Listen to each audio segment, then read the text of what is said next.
It's the 8th round of the season for the 2019 Outsider Racing League, and now we head to Homestead-Miami Speedway. Usually this racetrack means the end of a season, but for here, it's only about halfway. This 1.5 mile speedway has progressive banking 18 to 20 degrees, Finney, and usually we come here with an expectation of on-throttle racing, sliding the rear end out, maybe some wall scraping, but tonight this race is going to look a little different. Why? Yeah, and we're going to see these guys think, especially again with the new package, take a shot if you want for every time we say it, because we're going to be saying it a lot, because this has really changed the way this track races. Typically you see in the Cup and the Xfinity Series and the older side of things, even the Xfinity Series nowadays, you see the cars running up against the wall. For tonight, though, we're going to see these guys run the bottom. At least at the beginning of the run with the amount of downforce they have. Let's take a look at Homestead-Miami Speedway, a 1.5 mile racetrack, 4 corners, relatively straightforward at first glance. But you and I both know that this is an extremely challenging racetrack to make speed at. The corners are banked 18 degrees on the bottom, 20 degrees up at the top. But the corner entry and exit is really peculiar, especially out of turn 4. The racetrack rises and kind of saves you from sliding up into the fence out of turn 4. Turn 2, it doesn't do that quite so much. So if you want to use that outside lane, you're going to have to be flirting with that fence quite a bit. But you said earlier that we're probably not going to see drivers up against the fence maybe quite so much, and if they are there, it's going to be extraordinarily difficult to make passes. I expect restarts drivers will be right around the bottom. They're going the short way around, because one other thing about this racetrack, it's wide. Yeah, it definitely is really wide, and I imagine we're going to see guys probably, attempt to try the middle, made a high lane. Again, I don't think we're going to see guys quite get to the wall per se, but I think we're going to start to see a lot more of that, a lot more multi-groove racing, especially with the progressive banking. Head down and take a look at qualifying right now, and there's over 30 cars in the session lined up to run the race tonight. Jesse Pearson, the 17, is out on track. He is currently sitting second as Stouffer goes quickest. Other drivers to keep an eye on, the 18 of Alec Martinez. There's always a pre-race vote to see who's got the best chance of winning the race, and Martinez was that driver this week, as he has been the last couple weeks. He's been the favorite lately. He's also leading the points by about 26 points over the next best driver, which is, I believe is Angelo Ronis, who's having a spectacular season so far. Ronis is 26 points behind Martinez. He's not too far behind. He's just been nailing really consistent finishes. Has 5 top 10s, 2 top 5s. He's been finishing inside the top 10 for most of the starts so far this season. As you see, Brandon Bauer's up on the wall. He's going to have to take another attempt at qualifying. Here's Zach Halpern, the 26th. Yeah, we know Halpern has won a race this season, and he's got some energy in this team. And I'm really excited. They've been increasing their performance every single week since that victory, and I'm just really looking forward to see what they can pull out for the rest of the season. Martinez is about to roll for his lap, but waiting for his other points contenders, Angelo Ronis, to roll out. And also another car that's been having a great season so far that has already made a qualifying lap is Jeremy Miller in the number 30. Last season didn't really make much of a showing, but this season, with a race win back at Daytona, he still sits 5th in the point standings in round number 8. And he's actually gained a couple spots lately. Yeah, and he has 3 top 5s, 3 top 10s. He's been running very solidly for that authority car, and again, like we said in the last few weeks, he's been running fairly solid too, potentially for a championship run. So Angelo Ronis is gearing up for his qualifying effort here with just over a minute left in qualifying. The interesting thing, this pit road entry on the left-hand side, you got to use that tonight. You can't just come in on the front straight. You have to use that access road on driver's left. And that's going to be an extreme challenge, especially if we get to see some green flag stops tonight. Yeah, and the thing is too, the problem is that you got to slow down for it, which is going to be tough on its own. And then you also got to maintain speed to it. A lot of guys be tempted to get back on the gas, may go off the track a little bit. Zach and Coughlin a few times. I don't see these guys have to make any mistakes on pit road, because I think that's what we'll see quite a few. Yeah, Ronis trying to choose the middle of the road there through 1 and 2. And I guess in the past, I think we would have seen the outside line be the preferred line later in the run, but I don't know what it's going to be tonight. Ronis middle to low in 3 and 4. So how much do you think this line's going to change over the course of the race, and how much will the tire wear and tire rubber affect that? I think it's going to be interesting to see. I did some laps when it was a lot cooler on the track, and I think it's because we're guys racing much hotter temps at the moment. I think that's where we're starting to see a lot more of that middle to high group come in early. Ronis is currently back in 22nd here for his first lap. Let's see how the second lap improves. So you see him riding almost in the middle of the racetrack on corner exit, almost qualifying it like a super speedway. Stay low and take the short way around because you're almost full throttle, but you see a big push up the middle of the racetrack through 3 and 4. And I don't know if he's going to make it all the way around for lap number 2. He's going to be just there. I don't know if it's going to count, and it didn't. It did. Yeah. He'll jump up to only 21st, though, so not the effort he was looking for. Alec Martinez on pole, though, in the number 18. He snuck that in there while we were watching Ronis. He was the pick for most people to get on pole, and he will be starting first here tonight as we head down to the racetrack and field lining up on pit lane. Forgot that it happens like this here. Yeah, and the big thing too about Martinez being the points lead, he's leading the points by 26 points exactly, even though he missed a race, which is even more impressive. Everyone else has 7 starts, he has 6 in behind him at least, right immediately behind him. So there's, again, your track map, just under 1.5 miles, 4 corners. We went over it. Not exactly perfectly even on both ends of the racetrack, a little bit wonky in 3 and 4. Let's take a look at our track conditions here this evening. Actually, this afternoon, 117 degrees is the racetrack temperature, and hotter the racetrack is, the slicker it's going to be, which is why they chose to run this race during the day. Also, this is a 135 lap race, and you know what that tells me? It's going to be a little bit of a long one, an hour and 11 minutes from start to finish. It's a 200-mile race. 199.6 is going to be our venture tonight. I guess we'll roll through our starting lineup as we head back down to the racetrack. On the front row, the number 18 from California, the California kid, Alec Martinez, alongside Martin Sproul, the new driver from last season, who is starting to really improve his qualifying efforts as well as his finishes. Moving back to 3rd place, we've got Zach Halpern in the 26. He's been a threat in the recent weeks. We'll see how he can do outside of him. Brandon Bowers in the 3rd one with a great qualifying effort. Row number 3, Tim Downey Jr. in the 25. Was so close yet so far a couple weeks ago at Auto Club Speedway. Ended up crashing out in the white flag lap. Jesse Pierce in the 17. His Chevrolet starts in 6th. Moving on back to 7th place, got Alex Bell in the 15 from Ohio on the inside. Outside of him, the 33 of AJ Stravato will be starting in 8th. Starting in 9th on the inside of row number 5, Chris Stouffer in Indiana. Joshua Banks to his outside in the number 10 spot in the 36 car from the Virginias. That's Joshua Banks. Moving back to 11th in the 30 car, we got Jeremy Miller, we were talking about earlier, waiting to see where he can end up in the running order, maybe towards the front. Outside of him, the 75 of Robert Gaboway, starting in 12th. 13th, Elliott Butler, the number 6, ran runner-up last season in the points. Not quite as smooth so far this season, but he'll start alongside the number 8, Jeremiah Vincent from Ohio in 14th. Back in 15th, Bryce Calusa in the 82 will be starting in 15th, and outside of him in 16th will be Josiah Vincent in the 4 from Ohio. And 17th, Adam Cabot in the 77. Typically shows his strength on short tracks. We'll see how he runs tonight on the 1.5 miler alongside Eli Hinton, who's missed a couple races this year, still running well. He starts at P18. Back in 19th, Joseph Gali will be starting in the 12 on the inside. Outside of him, the 24, Bailey Turner, will be starting in 20th. 21st, Angelo Ronas and Reggie Ortega. A couple drivers running some Chevrolets towards the rear of the field here. Ronas from Pennsylvania, Ortega from out west. And let the rest of that roll across the screen here as you get ready for the start of the race. Your pace car through turn 3. Yeah, again, 135 laps long. Green flag runs expected, and I think we're going to see a lot of green flag running, but there's a lot of unknowns in the air right now, Finian. How is this racetrack going to drive with this new 2019 package? High downforce. You're not on throttle quite as much as you used to be. It's going to look a lot different tonight. Field rolls off of turn number 4, 135 laps, round 8 of the Outsider Racing League season. Green flag flies, and we're racing at Homestead.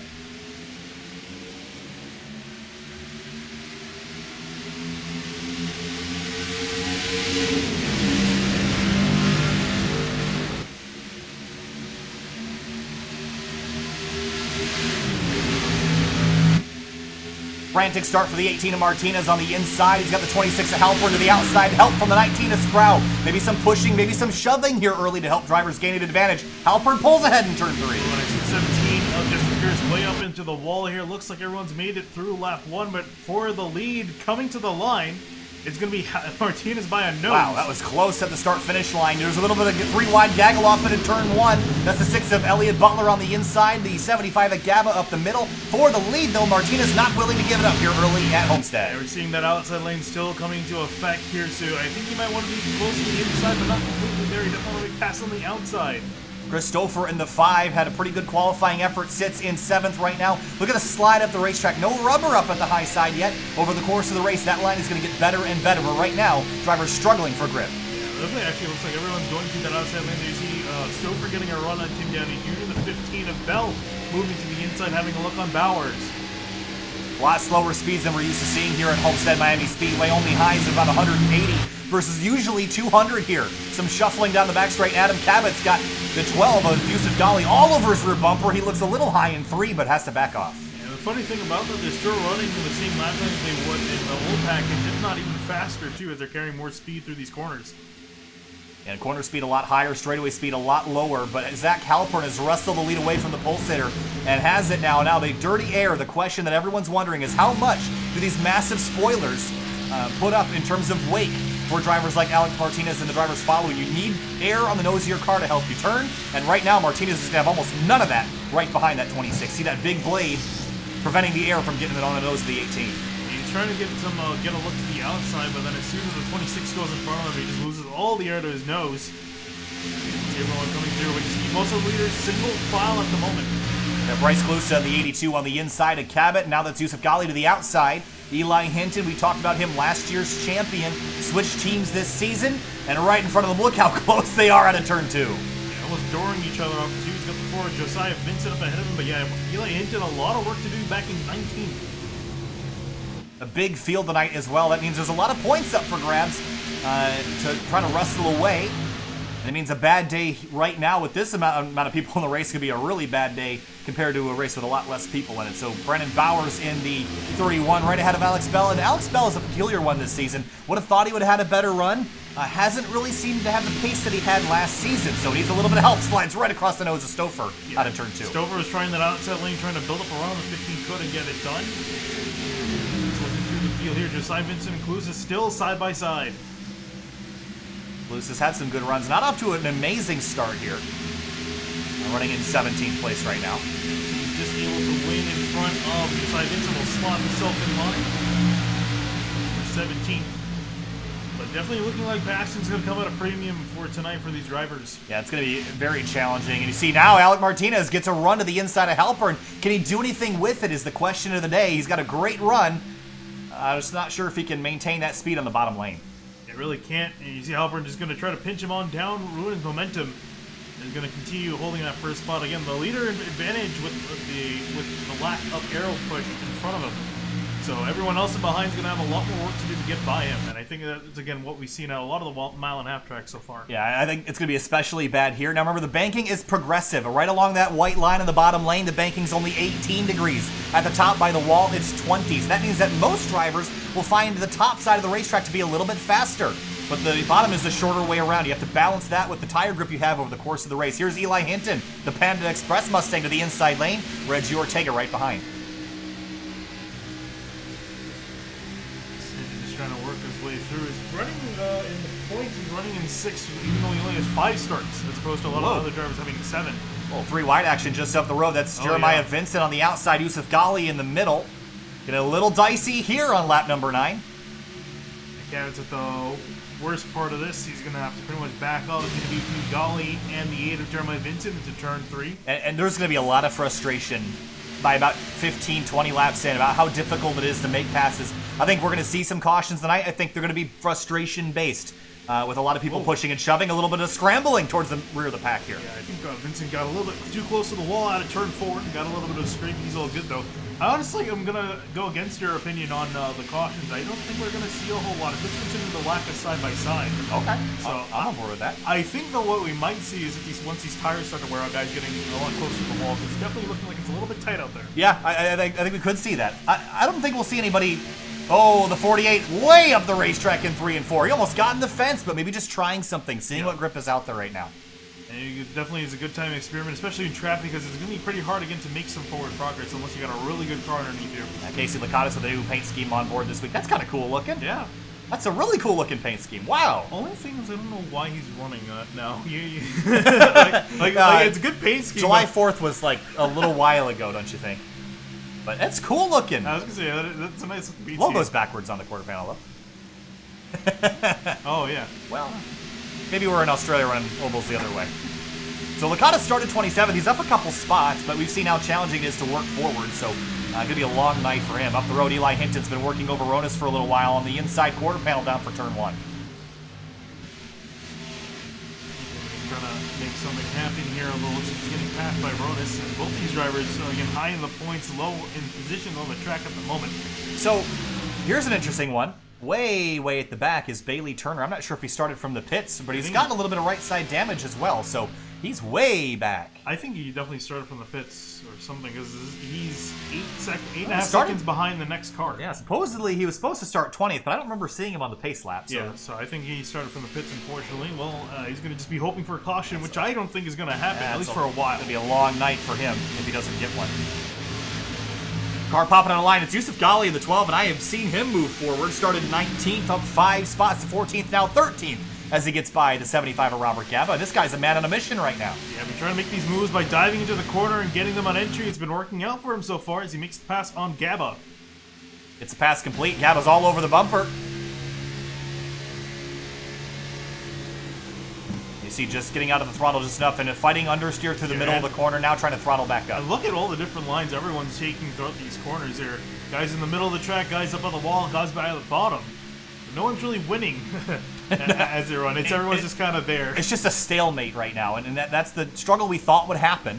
Yeah. And there was a lot of frustration around the struggle to pass on the ovals with this downforce package. We saw that the Fuel Mission 22 Cup Series that runs on Tuesday nights, they're transitioning back to the lower level B car, the Xfinity car for next season, just to get more horsepower back. And that's the level of desperation some leagues are going to. Now, right now we're committed to these cars, but again, running 550 horsepower versus the 750 that these cars used to have. Yeah, and the thing is, too, on that note, you know, a lot of the leagues, a lot of the cup leagues that we cover, there was discussion about going to the old Cup car for the next seasons that they were going to run. And the only reason why they didn't do that is because they would force the drivers that drove Toyotas to drive either a Chevy or a Ford.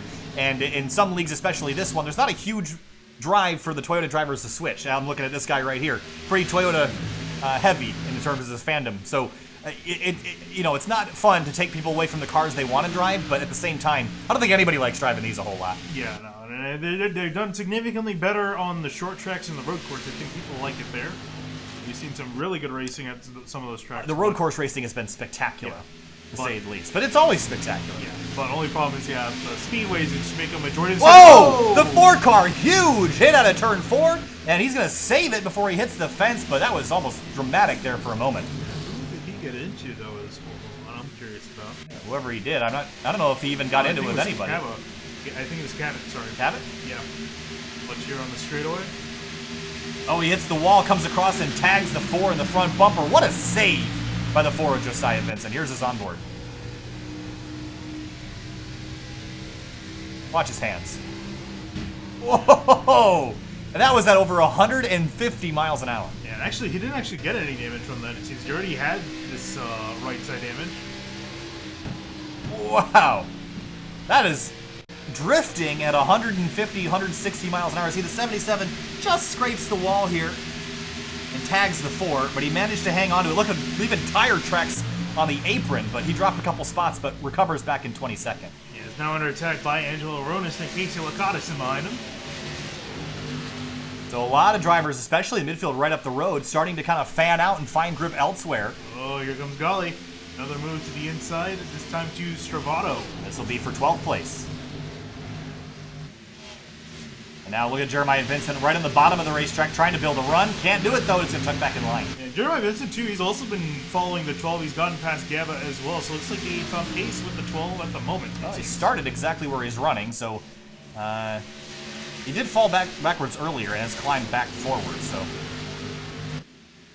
And the 12 really putting the pressure on. I think he's one of the best cars right now is Alec Martinez hunting the lead on the inside of the 26. He's making Halpern have to go defensive, but I think it's no question that the 18 is a faster car, but how do you get by him? Yeah, that's going to be the big thing to do. And I think really, again, considering how green this league's been, I think we've seen it time and time again at these speedway tracks. It's going to come down to pit strategy for these guys as far as who can get into the lead. We saw Cabot do it at Atlanta, and he was able to win by doing better strategy.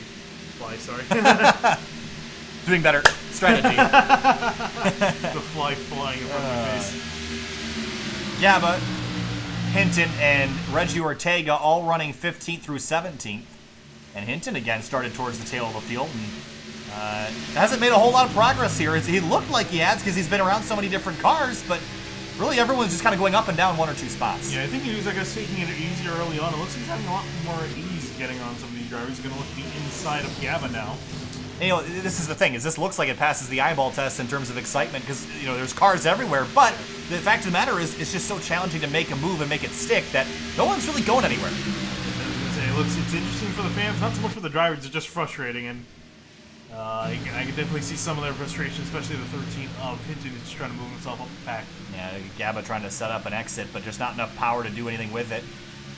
And AJ Stravato, this has been a story of frustration. Last season drove the number 9 car, had terrible luck, and then transitioned back to the number 33, and it helped for a short time, but he's probably the unluckiest driver of anybody in the field all the time.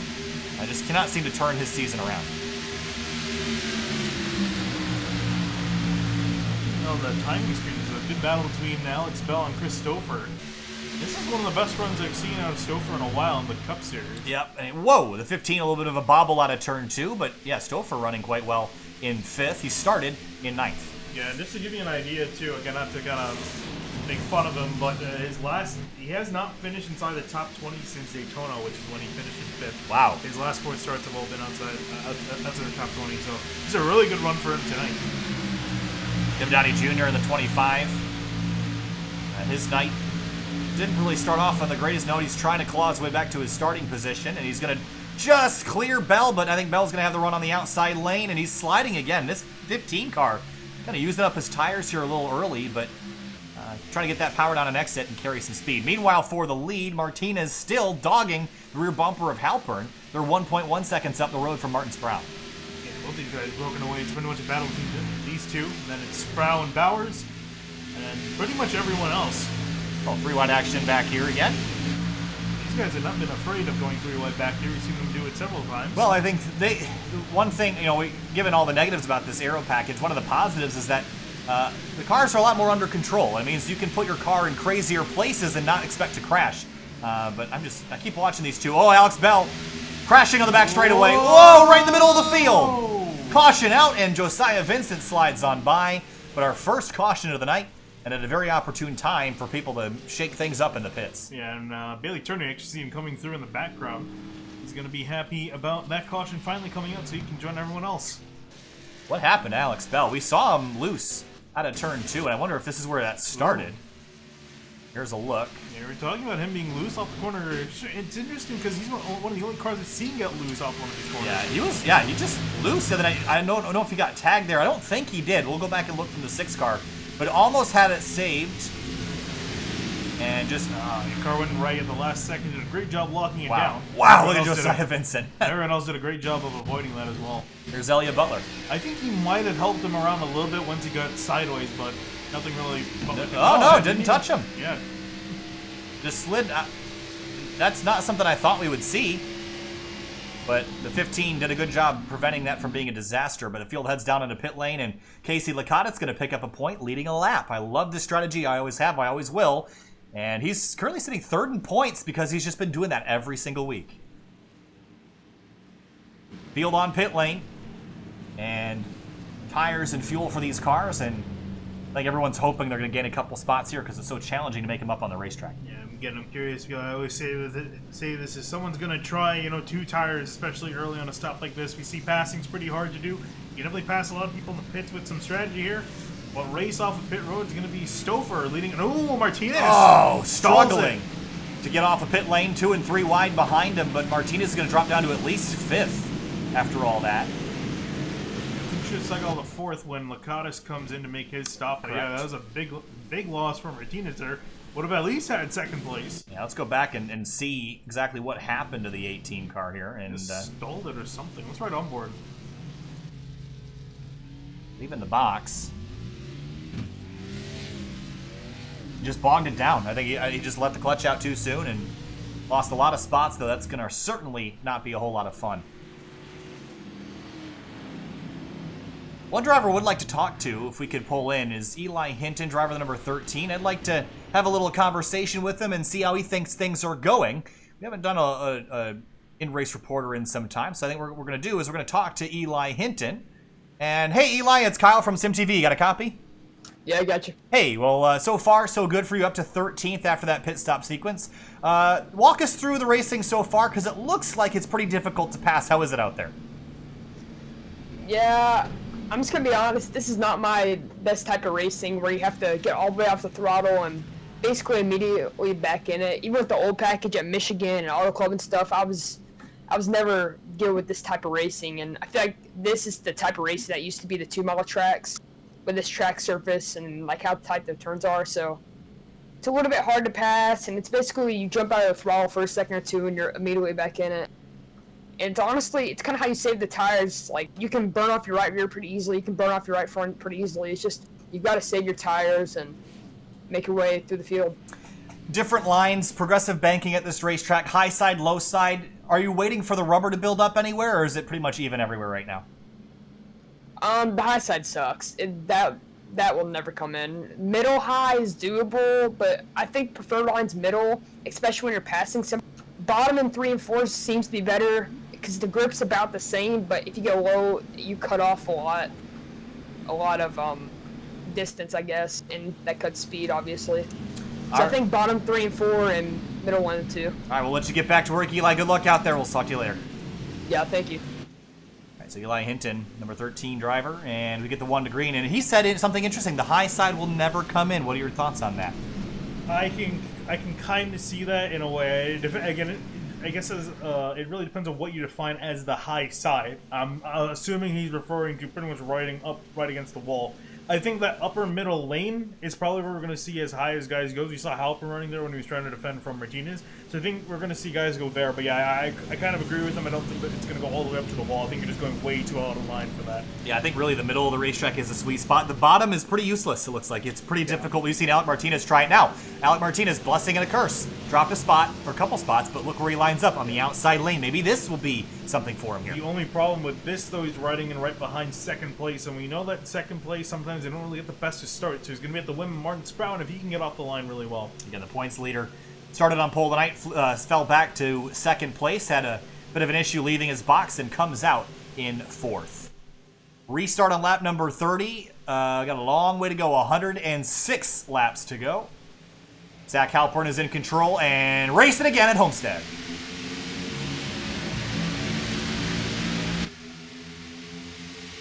Fantastic start for the 26 Zach Halpern. See Hinton getting, Martinez getting kind of bogged down behind the 19, shoving and pushing. He's going to try to split him 3 wide. No, he's going to tuck in behind. Chaos behind him. Everyone now sees how difficult it is to pass. I think the restart aggression is going to pick up quite a bit. Look at Brandon Bowers in the 31. Here we go. It's all kicking off. Oh, Tim Downey Jr. getting really tight in the middle of 3 and 4. Almost hits the 18 of Martinez. He moves out of the way. But yeah, Bowers, again, excellent run for his car. He has a chance to win this race here. He's been running really nicely inside the top 5 all night. Yeah, but now he's going to get bogged down on the inside lane. There's Jeremiah Vincent in that black number 8 on the bottom. Clips the apron. He's going to slide up the racetrack here a little bit. The 13 has to run way wide to miss him out of turn 2. Runs up, gets a lane on the outside. I'll have a run down the straight, and look at everyone fanning out across the track, trying to make a move 3 wide up ahead of them. Oh, Bowers getting sandwiched now. They're the 30 of Miller, squeezed around the outside. Pearson, the 31, slide together, almost make contact there. Not done yet, but I'm amazed that they didn't make contact in the middle of that corner. They got really tight to each other. It's like New York City traffic right now on the restarts. Everyone trying to find room to race, and everyone hoping that everyone else can know where they're going without blinkers or without taillights, Finian. Pretty tricky. Whoa, Pierce slid way up the racetrack. Hinton had to cut left to miss him. Yeah, these guys are racing really aggressively compared to how they were at the start of the original race. We do have a penalty a couple minutes ago. The 83 of Brandon Gagnon, pit road violation, EOL for the number 83. So he has been reported as having an issue on the pit lane. So you drop to the end of the line. Currently 27th as they're, look at the 48 popping out of the line. Jeff Wright on the inside lane. He's just been mired all the way back in traffic. Same story with his teammate in the 29. Look who's coming to the lead, though. Martin Sproul in the number 19. Down the back straightaway. I keep calling Alec Martinez Eli Hinton. I've got that stuck in my head driving this MTV car. The inside, not going to do it, though. Halpern will get this lead back.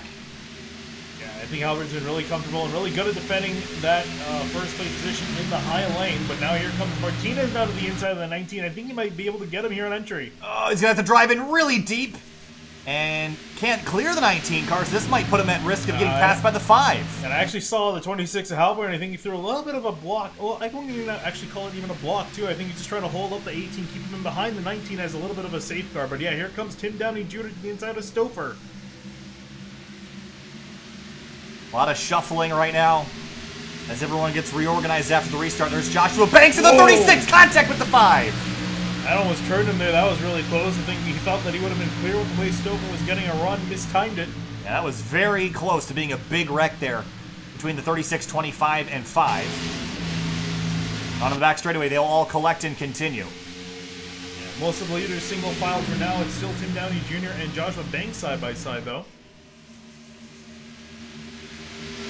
And jumping deeper in the field, I just have yet to see anybody really climb very far through the field. Even Yusuf Ghali, who I thought was the quickest driver of this group, is still stuck in 13th, unable to make any more positions. There's a battle where he was running a little bit higher up from that when the caution came out. I think he's definitely better on the longer run, it seems, for him. I think so, too. Yeah, but now looking back, we saw Martinez have a look to the inside of Sproul. Sproul establishing himself as one of the quicker drivers in second place. Lost the leaders on that last run, but is now staying with them. Remember, he started second, so there's no reason why he shouldn't be here. And jumping back, the 6 of Elliott Butler. Bowers, though, he's lost quite a few positions. He's stuck all the way back in 8th after running inside the top 4 for that first run.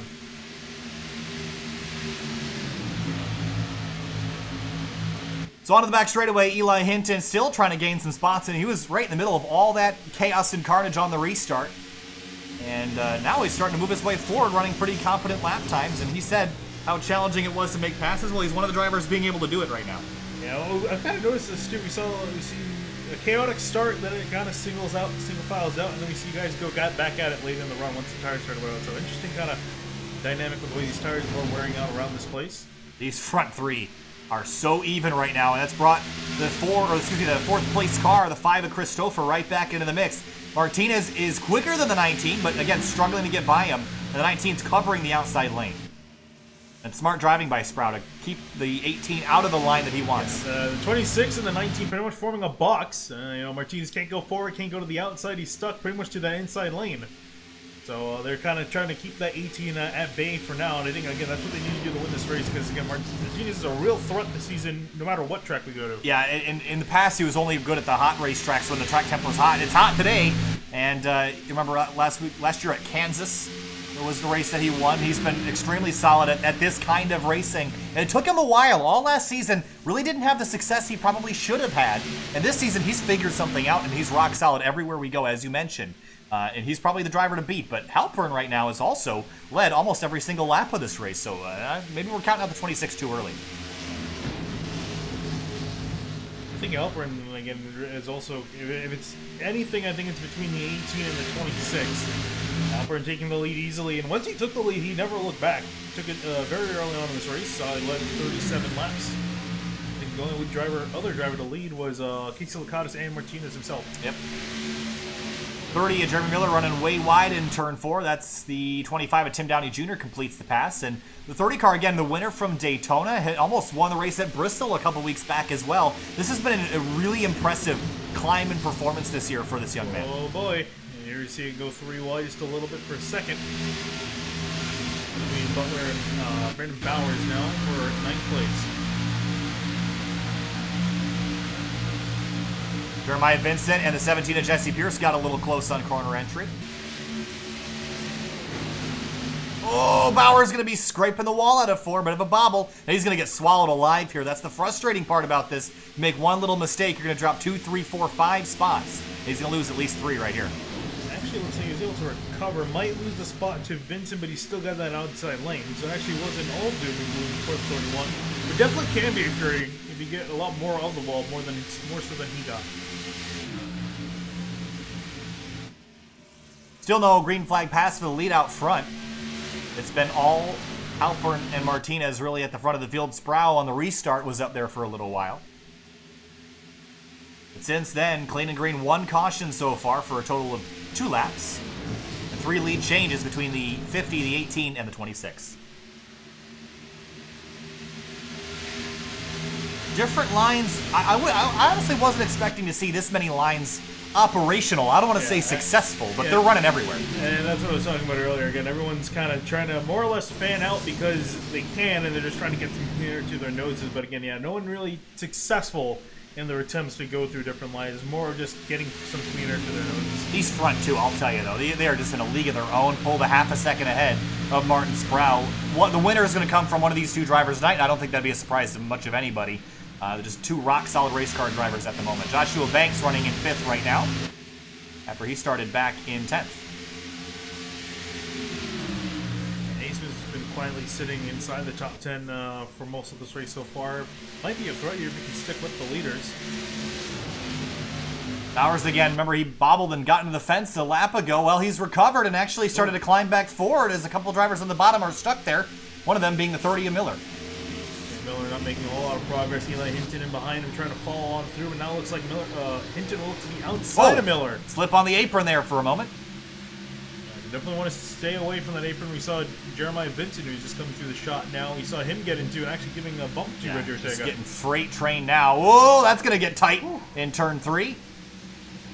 Playing bumper cars at 180 miles an hour. Yeah, that could have gotten ugly. He's still not out of the clear just yet. And, just golly, stuck his nose in there.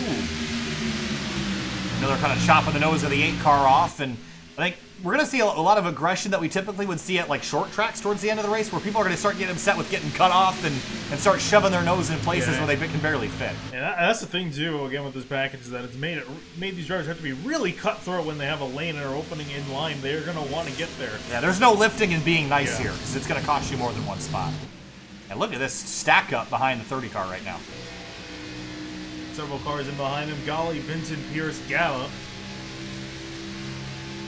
Travato as well at the tail end, but here comes Yusuf Ghali now to the inside. Yeah, that's a bold move. I don't know if I mean, the inside is a good place to try to make a pass right now. You're gonna end up getting yourself past that. Yeah, I think if anything, I think Ghali's been experimenting. I saw him last time do it, or not last time, last run do it, make passes on the inside on entry. And he's been successful at that, but definitely don't want to meet the inside by exit. Chris Stouffer has passed Martin Sproul for 3rd. But all this, look at the lead the two leaders have right now. They're just completely on their own. Yeah, they've broken completely away from the rest of the top 6, who themselves broke away from the rest of the pack. There's Bruce Boyer at the back there. That's fighting with the 16 of Clifton Cockrell. And there is a lonely number 83 of Brandon Gagnon. Remember, he had to start at the tail of the field on the restart for a pit road violation. He actually lost time to the field. He was actually, if we were to go back and see the restart, he was a green car coming in the back just trying to catch up to the field. Lost quite a bit of time. He's 3.7 seconds back from the next car, 11.1 seconds back from the leaders. At the front of the field, 2 Toyota Camrys leading a trio of Chevys before another Toyota rounds out the top 6. Then a Chevy, and then a blue oval Ford. That's Eli Hinton, the best of the running Fords right now. Ortega and Bowers, Chevrolet Ford, rounding out the rest of your top 10. I just saw Stouffer. He was running the high lane coming out of turns 1 and 2. Pull up by the wall. Let's see if he does the same thing in 3 and 4. Looks like he's going to stay down low. I think he's trying to experiment a way to get more speed out of his car. Yeah, he's experimenting, but it also does seem like it's slowing these guys down behind him. He's about a 10th off of the group in front.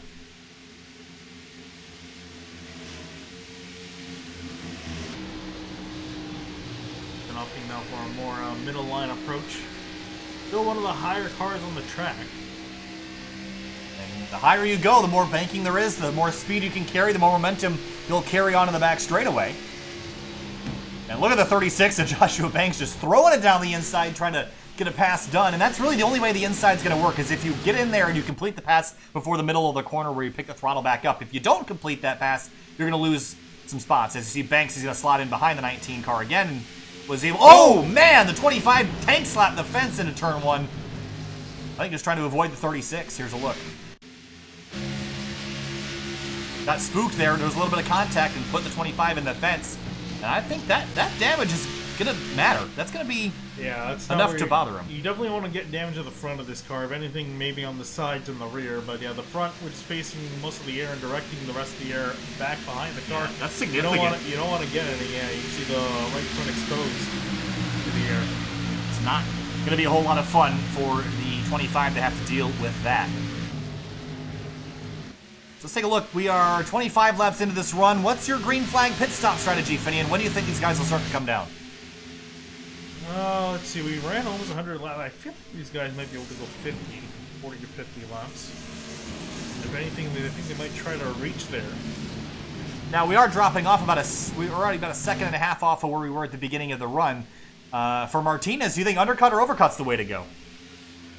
I think for him, I think an undercut will do him best because you do the math. He comes in 1 lap early, it'll buy him about 1.5 seconds with some change. So I think really, and that will put him ahead of the leader. And I think that's really going to be a big thing is who can get out in front, who can get the cleanest of air. So it's going to be a matter of who really makes it to pit road first. I think that benefits. I don't really see the overcut working. I could be wrong, though. Whoa, some tire smoke off of somebody out front. A little bit of a slide there. Elliott Butler right in front of Eli Hinton. And those were the 2 drivers in championship contention last year. Neither of those 2 really in the championship hunt at the moment. They're not running badly in the championship, just not one of the top 3 drivers, which currently are the 2 Sim Motorsports drivers, Martinez and Casey Lakatos, surrounding the second place car of Angelo Ronis. And speaking of Angelo Ronis, we have not really mentioned him yet tonight because he's running 21st. This has not been a very good race for him. I don't think he's enjoying this track quite a bit, at least pace-wise. Back in 21st, highest has been his 18th. Hasn't even broken his top 15 today. I think this is really just going to be a matter of just making it to the end for the 29, just finishing this race out. Jesse Pearson, the 17, had a really strong run at Daytona since then. It's been really hit or miss. Running 15th right now, kind of duking and diving with some drivers having some good seasons. Another driver that we didn't talk about, Eddie Trejo. He walks in 7th in points in the 21 car. This is a pretty good season for this man right here.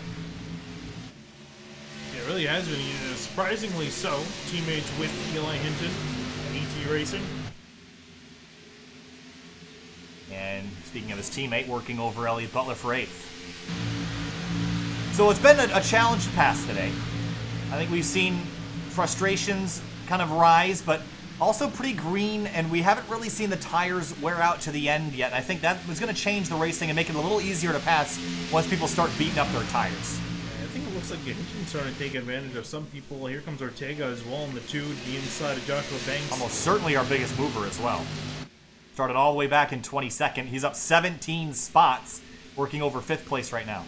I think might be able to make a pass here on the entry of the corner. Speaking of which, it looks like Stoker's actually going to let Martin Sproul on by. Yeah, so Sproul is going to take 3rd place away. Ortega and Banks door-to-door through turns 1 and 2. That's what I was talking about. Where you're going on the inside, you want to make the pass by entry, otherwise you lose all the momentum on exit. Here comes Banks now on the outside. Dead even here. The 2 throttle up mid-corner to try to get by the 36. It's going to be close. Going to get it here. Oh, that was close. I thought Banks is going to try to pull out, maybe do a crossover. Can't get it done. Going to give the 2 a little bit of a bump going down to turn 1, but great pass for Ortega. Let's see if he can keep it though. Oh, Hinton and the 6 of Elliott Butler got a little tight together there. But Reggie Ortega is on a mission right now. He is moving his way forward in that Blizzard Entertainment number 2. And so is Eli Hinton, who started back in 18th up to 7th. So both these cars, that Camaro and that Mustang, are trending upwards right now. I think you can really tell, or now sort of seeing the run, who's taking care of their tires and equipment. Well, I will tell you one thing. The front. It's not even close with the front 2. And we're going to look on the wall here out of turn 2. And there are your 2 leaders. That's Zach Halpern and Alec Martinez. They almost lead the shot before you see everyone else come through. There's Sproul, Stoker, Ortega, Banks, and everyone else. And you see in the background Yusuf Ghali, who early on was clawing his way through the field quite effectively, but he's kind of stalled around 11th and 12th. Yeah, I was going to say exactly that. He stalled out a little bit, and he's just now got into 11th in front of Jeremy Miller. Not sure this 12's got a whole lot forward of progress left, but I think if anything, he still has some promise here in that 12 as we approach halfway. Yeah, so halfway here is going to be, what are we talking about, 67? 68 will be the halfway marker. Caution! And it's Brandon Gagnon in the 83 on the front straightaway. And again, a lot of drivers breathing a sigh of relief here a little bit as they'll get to come on down to pit lane. So Gagnon's night gone from bad to worse after receiving that pit road penalty the last time down pit road. And he's going to go a lap down here as well. Oh, might have been some contact as well. Might have had some help, yeah. 24 Bailey Turner crashed turn 3 lap number 1. Didn't catch that, but just came out of turn 4 and just tagged the 83, sent him around. Having just got tight turn 4, and I gotta say though, that turn 4 deceptively tight on exit for some of these drivers. You gas it up thinking that you're good, but by the time you realize you're gonna miss the corner or hit someone else on the outside of you, it's too little too late. Yeah, and both these drivers are having pretty subpar days, not really happy with how things are going, so you have a choice to lift. Yeah, you might not. So, bit of a bobble. Turner did a nice job not losing control there as he collected himself. Second caution of the day as the field heads down pit lane. And 4 tires and fuel is going to be the call again. Yeah, we've had these 25 to 30 lap runs before you see some incidents occur. It's been the story of tonight so far. Eli Hinton pulls into his box. Curious to see where he pops out as well, because he's been the one climbing forward, as has Reggie Ortega. But this guy right here, Alec Martinez, a big mistake on the last stop, and he's going to roll through it again. And every single time, he's going to shoot himself in the foot. Didn't say, though, he actually did a pretty good job recovering that. Well, he was in reverse before he even stopped. Yeah, that was pretty solid recovery. He's going to lose some spots, though. Look at Reggie Ortega already out of his box. And here comes everyone else. There's Stouffer Banks, and the leader's off and away, and it's Martin Sproul taking the lead of this race. So Alec Martinez purposely lifted there to slot himself in line in a specific spot. So some gamesmanship on pit lane. And I think he's going to come out P4, which will put him on the outside. I think that was definitely on purpose. I do think, though, he's going to be kicking himself because he could have had the lead of this race had he not made that error. Yeah, so a couple of drivers have stayed out to lead a lap. One of those, Jeremy Miller. Actually, he's the only one to have done that as the rest of the field catches back up. Sproul is the one that wins the race off pit lane, as you mentioned. But again, I do like this call, though. I like lifting and playing the pit road gamesmanship. I think that's a good idea. The problem is that he was accounting for a car that was already out on track, so he's going to cycle out to be third, and all that was for nothing anyway. Yeah, I was going to say, actually, yeah, I was surprised. I think he was trying to, I thought Stouffer beat him off of pit road. I did too. We can go back and look at that. I was almost certain that he did get beat. So let's take a look here and go back and find the replay of the pit road exit. Got Martinez and Chris Stouffer. So there is, so the time lands that green line. So there's the 5 coming.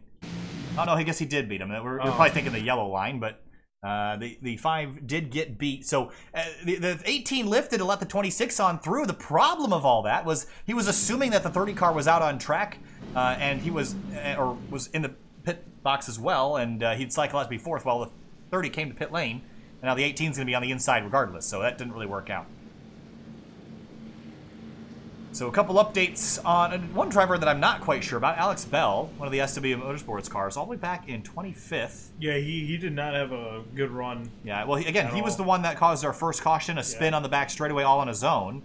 I was checking during the last run, he was running like 28th, 29th. It was not a good run for him, so he's got a lot of forward progress to still make. I don't know if the damage he's gotten has been affecting him. I don't know if he really has a whole lot.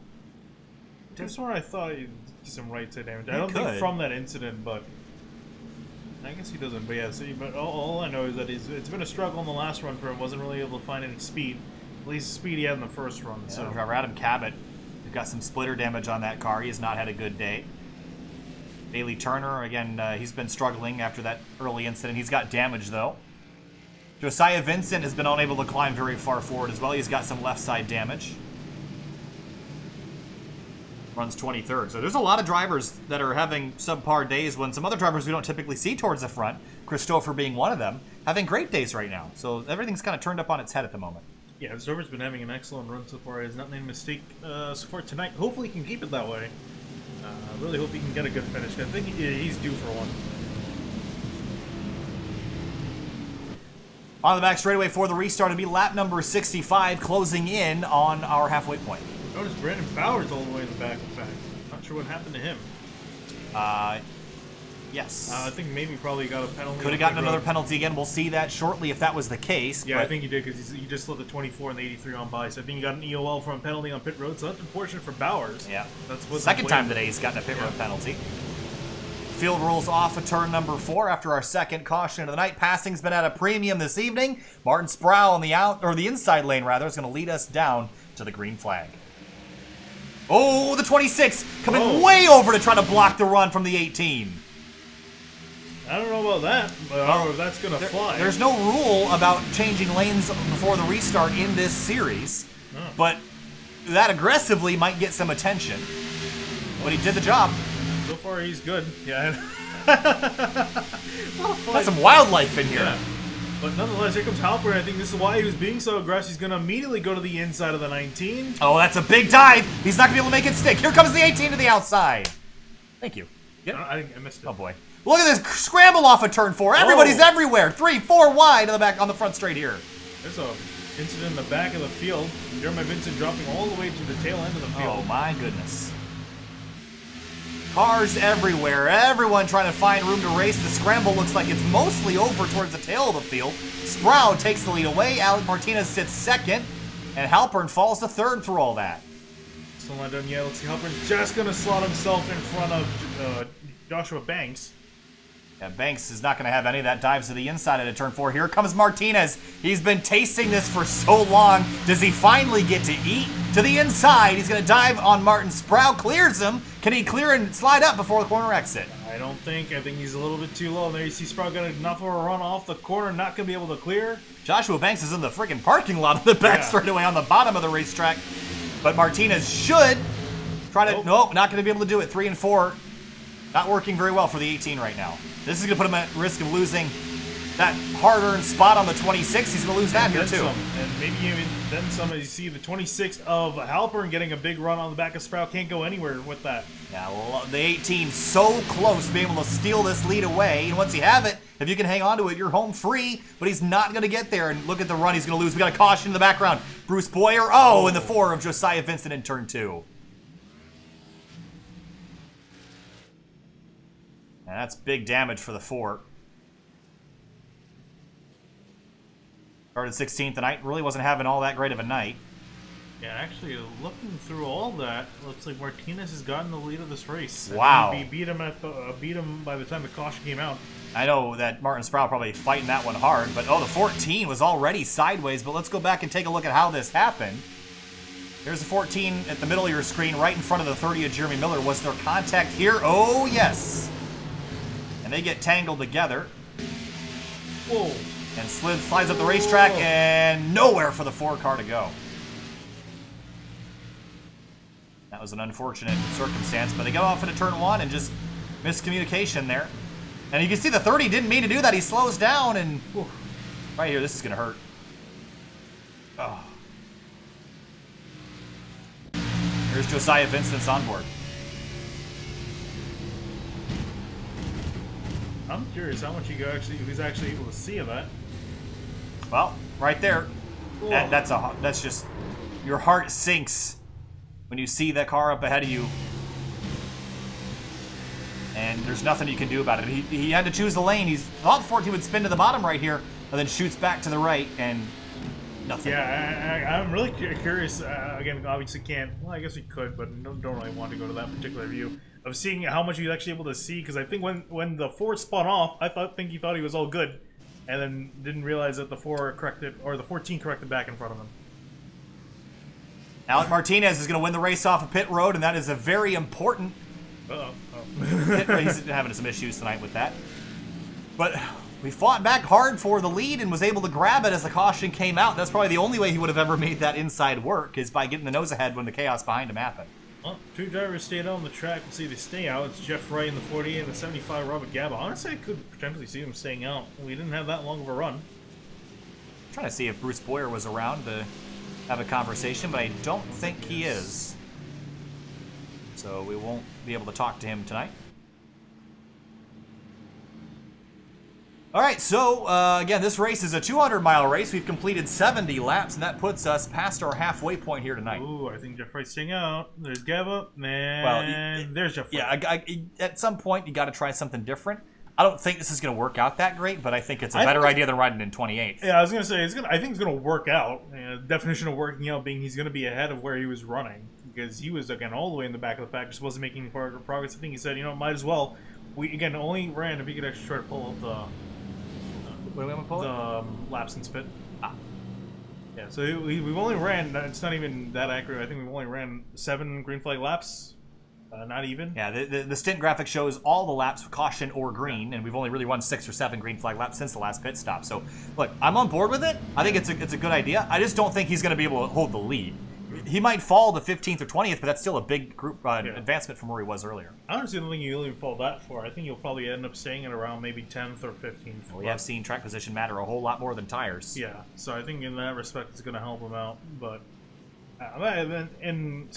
on that matter, I'm surprised no one's bothered taking 2. Again, I can understand not taking 2 on the other runs we've had, because we've gone 25-30, and by that time the tires are shot regardless. But again, with this short of a run, you would think, since everyone came down, might as well take 2, get yourself the track position, because again, like you're saying, I think it's going to be a lot more important than the tire wear. Yeah, again, the ticker at the top of the screen showing position and the driver's best lap of the race in seconds, and we saw Jeff Wright in 31.470. That's not a half bad lap time. It's just you get stuck behind people, it's difficult to advance up the order. So there is your order right now as it scrolls across the screen as the field doubles up for the restart here. Past the halfway point, about 34 minutes of racing remaining here at Homestead-Miami Speedway. Again, this race is typically where you do season finales, and typically people are driving extremely conservatively because they don't want to throw away any points that they have. Well, this is really only the mid-season point in this series, so I think we're going to see a lot more aggression and continue to pick up as the race goes on, especially on these restarts. And we saw a big gaggle out of turn 4 on the last restart. I think we'll see something similar this time around.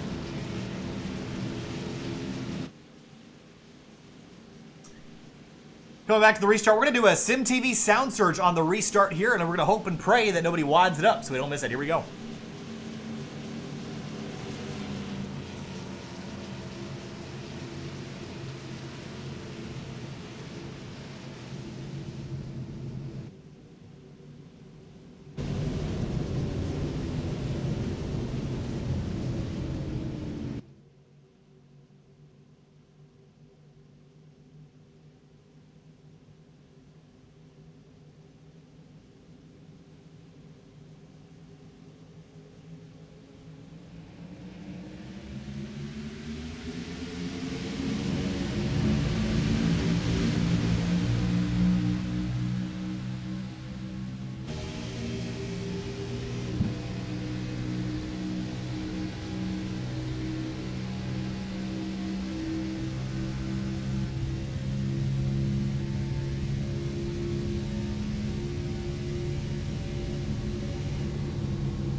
Alec Martinez, wild 3-wide move to try to get back to the front. And look at Martin Sprout, the lead he's gotten so far. Trying to drive away from the mess he sees in the mirror. You see Martinez and Halpern fighting it out in behind them. Halpern trying to get a lane to the inside of that 18, trying not to let him drive off away from him. And Sprout is trying to break the draft. If he can get away, he'll be free and golden for the next green flag run. It's been absolute chaos behind everyone, packed in like sardines, trying to find any kind of aerodynamic downforce to get on their car to make any kind of move, but everyone's really just stuck together right now, and it's like racing at Talladega. There's just nowhere to go.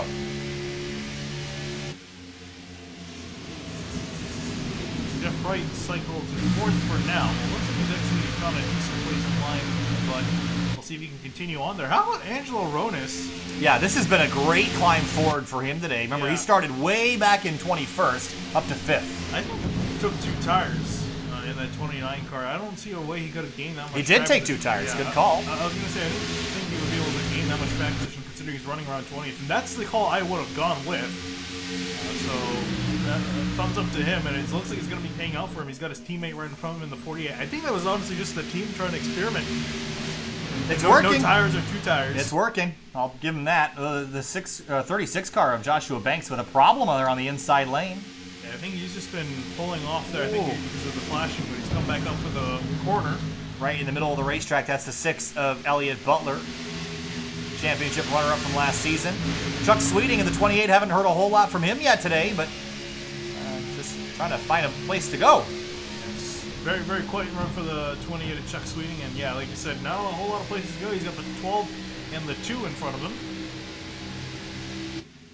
Packed in like sardines, as we said. Up front, though, Martinez trying to get back to the 19 of Sproul. He got the lead away last time with some help from a caution.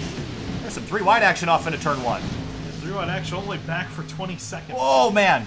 The 31 and the 75, door-to-door, the 82 of Calusa on the outside. Yeah, down the back straightaway. And they're 2 wide directly behind them. If one of these guys makes a mistake, all 5 of them are going to take it out. Eli Hinton in the 13. Whoa, the 75 drove in deep into turn 3. You see Bowers backing out of it, trying to get 4 wide. Inside, 4 wide at Homestead. I love that. Oh, contact. No, the 13's going to spin and crash on the front straightaway. Spin. And the 75 and 31 hard in the wall. And everyone else has to come to a complete stop to miss it. And that was just not going to work. Almost did for a Almost second. had it. Almost had it. They made it through the corner, which I would argue is the hardest part. But so you don't see a lot of crashes in the corners at Daytona Talladega. Usually just crash on the straightaways. But, yeah, this is a wiggle and a wobble, and the 13 just lost control. Here it is again. The 31 comes down the racetrack, gets into the 13, and then I think this is the 31 coming down to give room for the 75 and the 82, because I don't think he knew where they were going to be. Yeah, look at the 30. Jeremy Miller did a spectacular job missing that. I thought there was some contact there. I don't think there was. No, I don't think he was. I think he just narrowly missed him. But holy cow. Miller's been on his A game as far as just avoiding people right in front of him. Miller's been on his A game in general. Here's his view.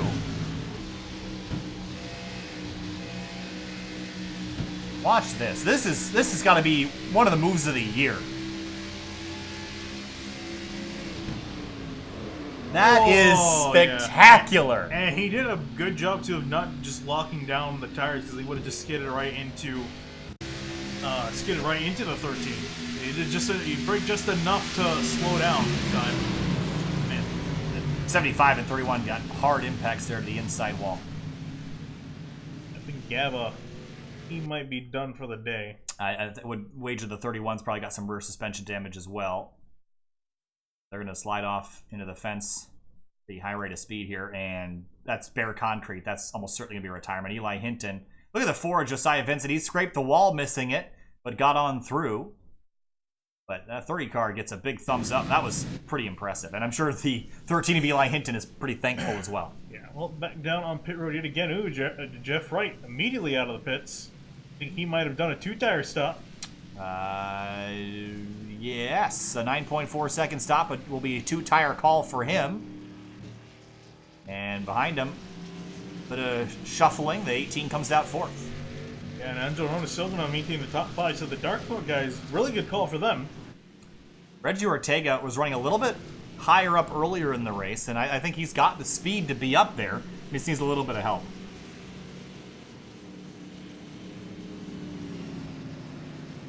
So on to the back straightaway. We're past halfway. We've got about 28 minutes of racing left.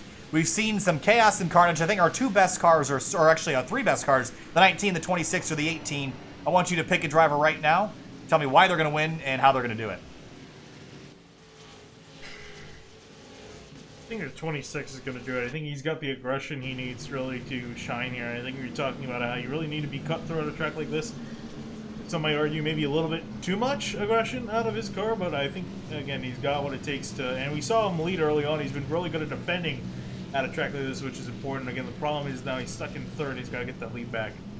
I'm going to pick the 19 of Martin Sproul. I think this is his time to go out and win a race. He's been running extremely well tonight and has been showing that not only can he play with the big boys, he can outsmart them too on the pit lane. A little bit of strategy, he can beat them out of pit lane even if they're on the same strategy. So I like this 19 car. I think the 18 is going to finish 2nd. I think the 26 will finish 3rd. We're going to take a short break, take a breather. We'll be right back for the restart here in just a moment.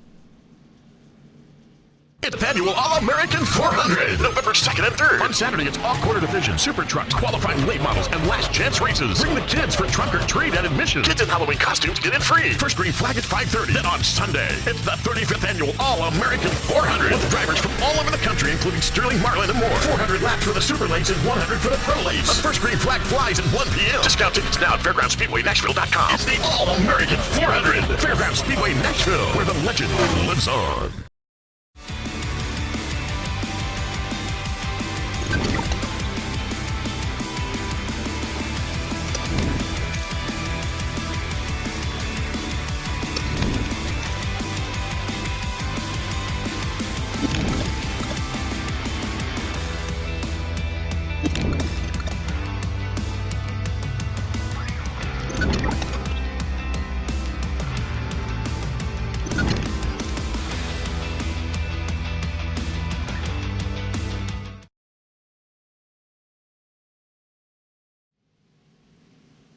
Outside of Racing League race number 8 of the season at Homestead-Miami Speedway is still underway. Lap 84 of 135 coming to the restart here tonight. We've had 4 cautions for a total of 11 laps, 11 lead changes. It's been competitive despite the lack of ability to pass. Wilson had quite a few cautions as of late. They only had 1 caution up until around lap 50. We had a string of cautions only giving us a fairly short run. We'll see if we can get green here for a decent one. I'm really curious how this is going to play out. Jeff Wright, I'm sure he's happy because he didn't have any tires. Now he has at least 2 tires on the machine. I think he should be actually maybe able to stay up there and hold the lead. Going to be an interesting dynamic on the restart for sure. We've been seeing the restarts be incredibly entertaining. Drivers fanning out 3 and 4 wide in the most recent collision between the 75, 31, and 13 on the front straightaway. Green flag back in the air, and the 48 gets a good launch. Look at the 18, looking for the middle maybe. Look behind him. A lot of cars jumping out of line. Yeah, I've noticed the leader's been swerving down to the inside, towards the inside wall on these restarts. It's an interesting note there, but Jeff Wright going to race off into turn 2, or out of turn 2. And here comes Halpern trying to wrestle that lead back. 3 wide action here. There's the 12 of Yusuf Ghali, the 77 and the 8 all together. 3 wide, maybe some contact there for a moment. Someone's got to give, and Jeremiah Vinci goes way out of line. That's almost not going to work. The 50 Licata's trying to be cutthroat with it. Where do you go? You got to pick a line. You got to stick with it. There's still 3 wide in a giant mess midfield. 8 car gets shoved up the racetrack there. Just a little bit of stack up. The 50 car has to run a little wide. And Angelo Ronas in the 29 up towards the front is taking a look for the top 5 inside. He's going to go for 4th on the inside of Martinez. Yeah, Halpern taking away the lead from Jeff Wright. Wright not able to fight back. It's going to be the 26 back up in front. And they're still not done though, right and behind him. Trying to sort each other out. I don't know if Wright's got enough pace in here to see Martin Sproul going on the outside for second. Wow, the 18 going to get shoved up the racetrack a little bit by the 48. There's one of the SW Motorsports cars, the 36 of Joshua Banks, right on the outside of Ronas. Behind him, the 21 is 3 wide. These guys are 2 wide. Everybody's everywhere. And Sproul now making a move to the inside. Going to chuck it into turn 3. We saw this be kind of successful earlier on. Couldn't get the move done to pass, though. He doesn't have anybody to worry about right now. The 18 just cleared the 48 out of the final corner. And now he's got to worry that 18 car can come on by. But Halpern reclaims the lead. And that was almost contact between those two. But look at the run the 18 is going to have here. Which line does he choose?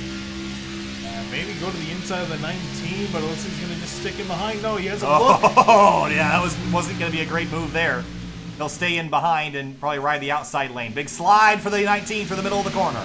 Now we're going to take advantage of that. Rocket around the outside. He's going to hold the lead back. Here comes Martinez with the run back on the inside. That's a risky move there. He can get shuffled out pretty quick. He's got to think he can make this work. I try to get him on entry here. I think that's his best shot. Can he clear the 19? He does. He's pretty well clear, actually. He should be able to slot up, and he will. Yusuf Ghali in the 12 car all night long was battling midfield. He's up into 5th now. He's been finally able to get himself up in here. We thought this 12 had some decent speed. Well, now he has a chance to prove it inside this top 5. Yeah, he got really stranded about 10th, 12th place. Finally able to break that, and will move his way up inside the top 5. Angelo Ronas was doing really well on the restart, has slipped down a few spots. And he's just stuck on the inside, I think. Ooh. A little dicey there with the 2 car on the inside, or outside rather. Dooring each other there on entry. for the lead. Martinez on the inside line. He's been trying this all night long to get by the leaders. It's been unsuccessful, with the exception of the one time the caution came out while he had a nose ahead. I don't think he's going to be able to make that move work with the leader. He's going to be still side by side at 26, but Halpern's going to get a nice run off the corner, and Sprout going to fall Halpern on through. Yeah, and it's just every time you go to the inside, you don't complete the pass, you end up losing more spots. Oh, he's going to drive in right in the door of the 26. Definitely 1 and 2, the bottom works better. But now the run on the back straight, the 26 is going to have some help here. Now the 36 of Banks, will he help the 18? No, he's going to split him 3 wide. This is going to get interesting here. That's not going to work. Oh man, that was lucky. Well, it definitely worked up, and Martinez is going to give it back to him. They're going to be 3 wide back on exit. Oh no! The 18 gets doored off of turn 4 into the concrete on the front straightaway.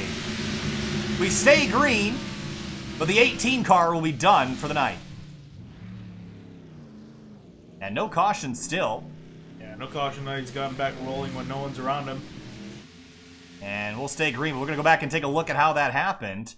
And that was really just the 36, I believe, that dove under in turn 3, and then out of turn 4, what happened? Looks like Martinez trying to get back to him, back on the inside. Yeah, 36 just lost it. We got loose. I don't think he got loose. I think he was trying to fill in the spot that opened up between the 26 and the 19, or thought he was clear. Yeah. Bad luck for the 18 car, though. This is almost certainly going to remove his points lead from Angelo Ronas if Ronas continues running as he is. But you see the 18 car, he's not giving up. He's still running around here in 28th place. And, Alec Martinez has been, chastised in the past for being a quitter. Well, right now, running 28th with a car that's absolutely destroyed, I mean, maybe there's some payback in mind. Yeah, it could be, and we'll see if that does come back to him. But as they run, it's Halpern, Sprout, and Golly has gotten through for 3rd place, and that Banks is now falling back. He's dropped now to drop back in behind Reggie Ortega for 4th, but still under attack. Yeah, not a lucky moment for the 18 to not have the caution come out, unfortunately. But no reason for it when everyone else is clearing away from all the rest of the carnage. So Truck Sweeting in the 28 car is having a decent run right now. Started back in 25th, up inside the top 10. I guess Sweeting's been able to figure something out in this car. He's been able to move forward. He's going to just try to slide his nose to the outside of the 29. Couldn't get it done. He's going to still fight with Cabot. Nathan Cabot, too. We saw him back as far as 28th. He's up now in 9th. This is the highest he's been today. Started all the way back in 17th spot.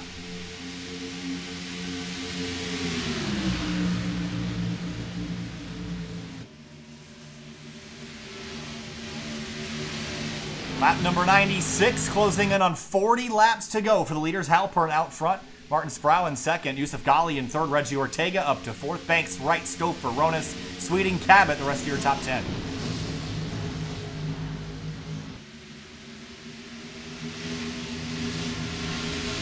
Trying different lanes yet again. I've seen Jeff Wright. He's not been shy of that outside lane. I've seen him up there before earlier on. Now I'm going to go to the inside of Banks. And Banks dropping back quite a bit. I think the damage he got between the contact he had with the 18, I think it's starting to hurt his car. Yeah, it's definitely significant, and it does seem like it's hurting him. Look at Reggie Ortega up to 3rd. Remember, he was the winner from Martinsville last season. That was an extremely popular victory. Maybe he's the one we should watch to maybe steal a victory today. Yeah, well, the thing he's going to have to do, though, is to catch up to Sprout and Halpern. That's going to be a tall order. Clears the 12 car out of turn 2. 2 car actually does have the fastest lap of the race. How about that?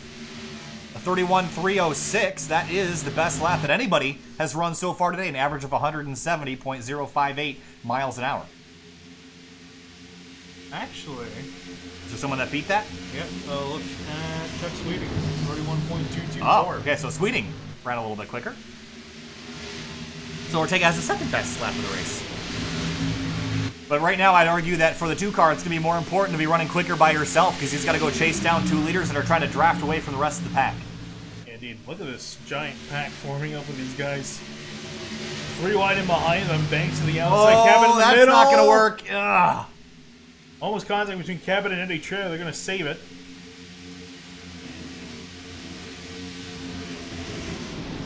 Banks dropping back quickly, back in 11th after running in 4th. There's your 2 leaders and Reggie Ortega, and Ortega is closing on at least second place right now, and I don't know, I think we counted the 2-car out a little early because he started so deep, but look at this battle up into 3. Oh, Banks got an issue. Banks got a big issue. He might be trying to get to the pit road here. Yeah, he's gonna have to, no, but he can't make it there. He just almost came to a dead stop in 3 and 4. Not sure what's going on, I but think he's got something, and he just let the entire field on by just to make sure he can get into anybody. Yeah, this has gone from a good race to a bad race for both the 18 and the 36. I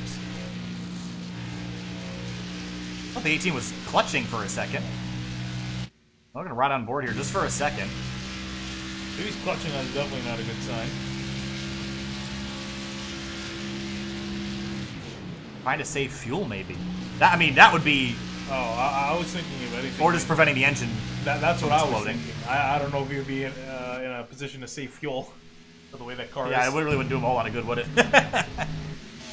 Bryce Glusta in the middle of a 3-wide situation here. Casey Lakatos on the bottom lane. Oh, bit of a contact there with the 33. And Stravato crosses over on Tim Downey Jr. Tim Downey going the wrong direction as well. Yeah, he's slid back, but there's not really a reason for it. Got a little bit of damage on that left front that could be hurting him. At least as much as the 36 car has. As Joshua Banks has hit pit lane. Interesting. And it wasn't like this is a green flag stop that I would have expected, because he was slowed way down trying to get there, so it was almost like he had to fix something. But exactly sure what that would be about. Battle for 6th place, Stouffer, Sweeting, Butler. Now, you see Butler to the inside. Butler, too, he's been hanging back in the higher part of the top 10. Now I see him trying to break inside the top 5 here. He can just get passed over. He can set his sights on Jeff Wright up ahead. I'm actually kind of surprised, too, with Jeff Wright. He's done more or less the same as he was doing without any tires. Again, it's taking 2 tires as well as Andrew Ronis on that last stop. I think Ronis actually took 4. My apologies. For the lead, got pit road happening here. A lot of cars coming to pit lane. Reggie Ortega is going to come down as well. I'm really watching this 2-car. I think he's going to be one to reckon with when we get to the end of this race. Charging pit road entry here a little bit. He's off down into the pits. So pit stop sequence is beginning now. Our last green flag stop. Stravato slides on in. Yeah, this is going to be big here. I think this is exactly what Halper needed to do to maintain the lead, as well as anyone else here who wants to compete with him. Make that trip down pit road. I imagine we'll see Martin Sprouse. Is he going to stay out? Yep, looks like he'll stay out. So will everyone else. You have to commit pretty early to come to pit lane because of the pit road entry is all the way down here in turn number 3. If we look from up above, the top of your screen, you can see that shorter way around the racetrack, that little grass strip between them. You have to run that whole way around. Yeah, and also, too, if you can come back to the guys leaving pit road now, Albert and company, you have to run the access road coming back out as well. There's one little flying around here. Did you ever get the original one, or is that just the same one? I got the original one. Okay, so there was 2. This is the second one. I know this dude was bigger. All right, on to the back straight. Everyone's going to be a little bit out of sync right now as Sproul continues to lead the race, and it's going to get a little chaotic at the moment. And the 18 still out here somewhere on the racetrack, currently 17th. Modified race is actually also tonight, just in the wrong venue for the All-American 400. Not been the day that he needed. That'd be interesting to see modified around here. Around this track? Yeah. It'd be interesting, and I didn't say it would be good. The All-American 400 is a late model race, my apologies. Late model, same thing. To the inside, there's the 36 on fresher tires. Going to dive to the inside of Lakatos, who sits 8th right now. Dive is an understatement. He hooked the apron trying to get to the inside. So, chances of a caution, maybe, with all this. Yeah, I can see it, especially because we got Halpern, too. Yeah, the caution is very likely with all the drivers entering and exiting pit lane as chaotically as they are now. And let's actually take a ride along Halpern as he's going to be navigating through this field. Can't read. Okay, there we go. And this is going to be fun. Yeah, this is going to be fun, although it looks like some more drivers are trying to peel off of the pits, but you see the speed difference out the corner. Got to pick a lane. Hope the other driver will pick a lane. We don't want a Garrett Smithley situation going on. So, penalty for the 77, Adam Cabot, pit road violation. That'll be a stop and go for the 77. You're not sure. I would imagine maybe it's too many boxes in or out. It's the only thing I could think of. some of these drivers. So Cabot will have to come down and serve that. We mentioned the 26 in the Wow, middle of look at traffic how right fast. now. That was dicey. Right, just around the outside of the 29. Ronus, you can see Eddie Whoa! Trejo almost getting into Whoa! Bailey Turner. Oh boy, I don't even know what lap these guys are on. They're still fighting. That's for position in 4th. And one of the few drivers to stay out. It's been a long night for Bailey Turner in the back of the field. He's been trying to gain some position. Has been a long night. His lowest was dead last earlier, running 4th right now. Angelo Ronis, that's for position as well. There's the 18 of Martinez. He has made his final stop of the night. Ortega is going to come on through. Well, you can see it's just a big mess of cars with different tires. Making me nervous. 25 laps to go next time by. Oh, the 24 gets a wiggle and a wobble. He slips, he slides, the 12 goes underneath him. That could have been a caution right No, there. there it is. We're still not done. Oh boy. Oh, we're not done.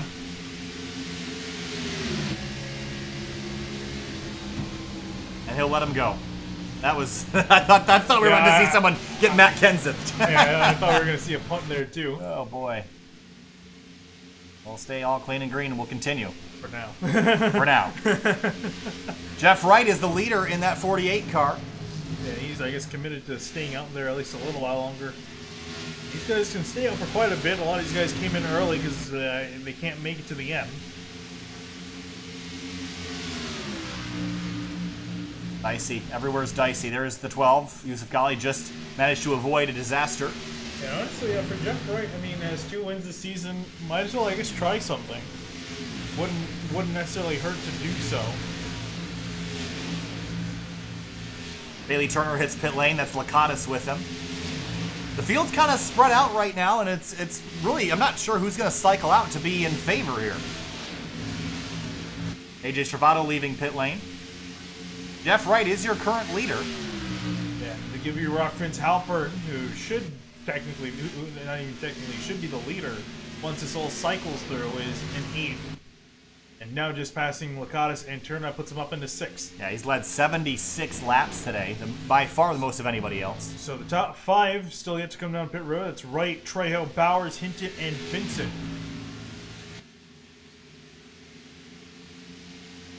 Wow.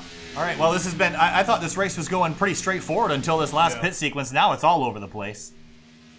And Reggie Ortega sits what will be, I believe, 2nd after all this.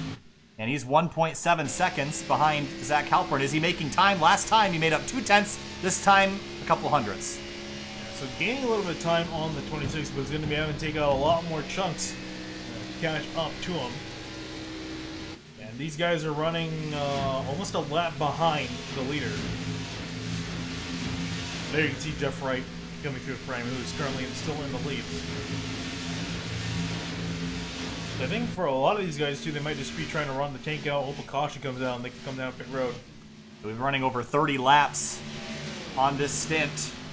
Bow tie and a couple blue ovals inside the top 5. There's a 3 wide there on the front straight. That's the 31 of Bowers. That's the what car is that? 83 of Gagnon.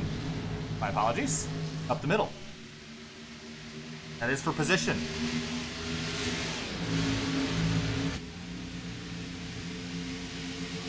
Notably, too, Eddie Trejo and Hinton remember their teammates, so they're both committing to this strategy, trying to stay out there. I mean, they're just trying to go to the end, or staying out way long. I think almost There's 20 both. laps to go. I mean, It's gonna be depending on really how close they are and if they were trying to save. I think if anything, they're just staying out there till the tank runs out. Ooh, can you go 55 laps? I don't know. I think Just that's gonna hoping be for a stretching caution. it. Oh, 4 wide here. Yeah, That's the leader. It's gonna be dicey. That is your leader in the outside lane, that red, white, and blue 48 car. And a lot of drivers in there just unlapping themselves. Now, he won back at Silverstone, I believe, the 3rd race of the season. I believe 1 other race. 2 wins on the season. And trying to set himself up to steal one. That would have been the 26 of Zach Halpern. And the 19 of Sproul has been cycled back a couple more spots, but he's going to go by Chuck Sweeting here for positions now for 8th place. What will cycle out to be for 3rd. 18 laps to go for the leaders next time by. And I have to imagine they're just hoping and praying for yellow. I just don't see how likely that's going to be. We've seen a lot of close calls, but it takes kind of a lot to set up. And here you see Jeff Wright coming down to pit road. Ooh. Almost spun out there. Very interesting attempt on a pit road for the 48. Eddie Trejo is going to take over. He has led 1 lap tonight. Uncle lap that just came through on. There's now he's going to try to pull off here. If we're getting to that point, if Wright just decided to come in early, realizing that he's probably not going to get that late race caution. The Wright's on pit lane. That only leaves 4 more drivers. Trejo, Bowers, Hinton, and Vincent that need to come to pit lane. And Josiah Vincent, wasn't he destroyed before? He's running out there without a hood on his car. He sits 4th. This has been an up and down day, but you got to talk about his recovery. This has been a spectacular way to end this race out. Yeah, it'll be amazing if he is able to end up on top and all this, despite the damage he has. Again, I don't think so. I think he's going to have to make it down pit road. But yeah, that's just, I guess, showing if you can, you might as well stay in it. It's not over till it's over, and you never know what can happen. Martin Sproul has gotten around Reggie Ortega, which will cycle out to be 2nd. I just don't know if the 2 cars got quite enough speed. Yeah, this is going to hurt because he was so close on being the best car here tonight. Yeah, it really was close. He was making some slight inroads on Halpern, but not enough. Sproul, meanwhile, has been making quite a few inroads. He's been closing that gap on the 26, but I got to imagine he's been pushing his tires a little bit too much. And once he gets to the 26, if he gets to the 26, I don't think he's going to have enough tires left to pass him. Really hasn't lost a whole lot of ground overall to Halpern, so maybe if the 19 and 26 get up in battle, he could get back in the fight, but going to be a little tall of a task to do that. Yeah, I was going to say, it's the only thing you really hope for. Butler on the inside clears Ronas. That's a battle for 13th right now. Trejo still leads the race over Bowers, Hinton, and Vincent. It's a trio of Fords in the front. Trejo, Bowers, Hinton, and Josiah Vincent. Those are the only 4 cars left to pit. Everyone else has made their final stop of the race. And how is this all going to cycle out? Who will have a good day? Who will have a bad one? I can tell you that the 18 of Martinez is still running, but this has just been a miserable end of the race for him. No caution for his crash, and has gotten no luck since then. Running right now in 27th after starting on pole tonight. Yeah, the only driver he's beating currently on the track is Adam Cabot in 28th, who had that pit road incident. And there's only 2 other drivers out of the race, Joshua Banks and Bruce Boyer, with crash damage for those drivers. So the Fords still lead, but here comes the 77 trying to get one of his laps back. Now he can go fight for a free pass if we were to get a late race caution. 42 laps into the run for Eddie Trejo. Yeah, that's just right on board. I'm just kind of curious on how he is driving. Not even clutching it. So again, I have to imagine he's just running. He knows at this point he knows he's going to run out. Because he would have think you would have been trying to save if he was trying to make it. Yeah, I don't. With how many people we saw pit so early, I just don't think there's any way you can go 55 laps on fuel. I think he's just hoping and praying someone somewhere will make a mistake and cause a wreck. Oh, right in front of him. Right next to him, there was the 48 of Jeff Wright, who was the leader prior to the stop, and he just unlapped himself. Yeah, I think also Gagnon, Brandon Gagnon in front of him almost got into the wall, got a little bit loose. Oh, that's what you're looking at? I was listening to the 48. Throughout the field, a couple battles here and there. Yusuf Ghali, Tim Downey Jr. How about AJ Stravato and Elliott Butler? This is for 11th. Yeah, Butler to the inside. It's been quite a day for the 6th car. Not a whole lot of action going around. Same thing for Stravato. Sometimes a quiet day is a good day. Yeah. 11th or 10th, it'll probably cycle out to be somewhere around 7th or 8th. That's not a bad day. In days like this, when the racing is so difficult to make up any ground and so easy to throw it all away, I'm all right with that. That's something I'm willing to take. Stravato do some lighting up for one of his better finishes of the season. His best finish was 2nd at Silverstone. Remember when he was up there fighting with the leaders. And here, speaking of the leaders, there's a couple of them. Bowers and Eli Hinton. That leaves Eddie Trejo, the only one on the racetrack. I have to imagine he's going to be... Yep, there he is. So that'll turn over the lead to Zach Halpern. Now, that being said, look who's come. Martin Sproul, the 19. He's way faster than him right now. He's faster, but again, he's just going to be hitting a pocket of air. And, you heard real-life drivers complain about it. Same thing the same. Once you catch someone, not much you can really do. Especially, again, I think he's burned up a little bit too much of his tires trying to catch the 26. But he's there if anything happens. 10 laps to go for Zach Halpern in the 26. 1 win on the season.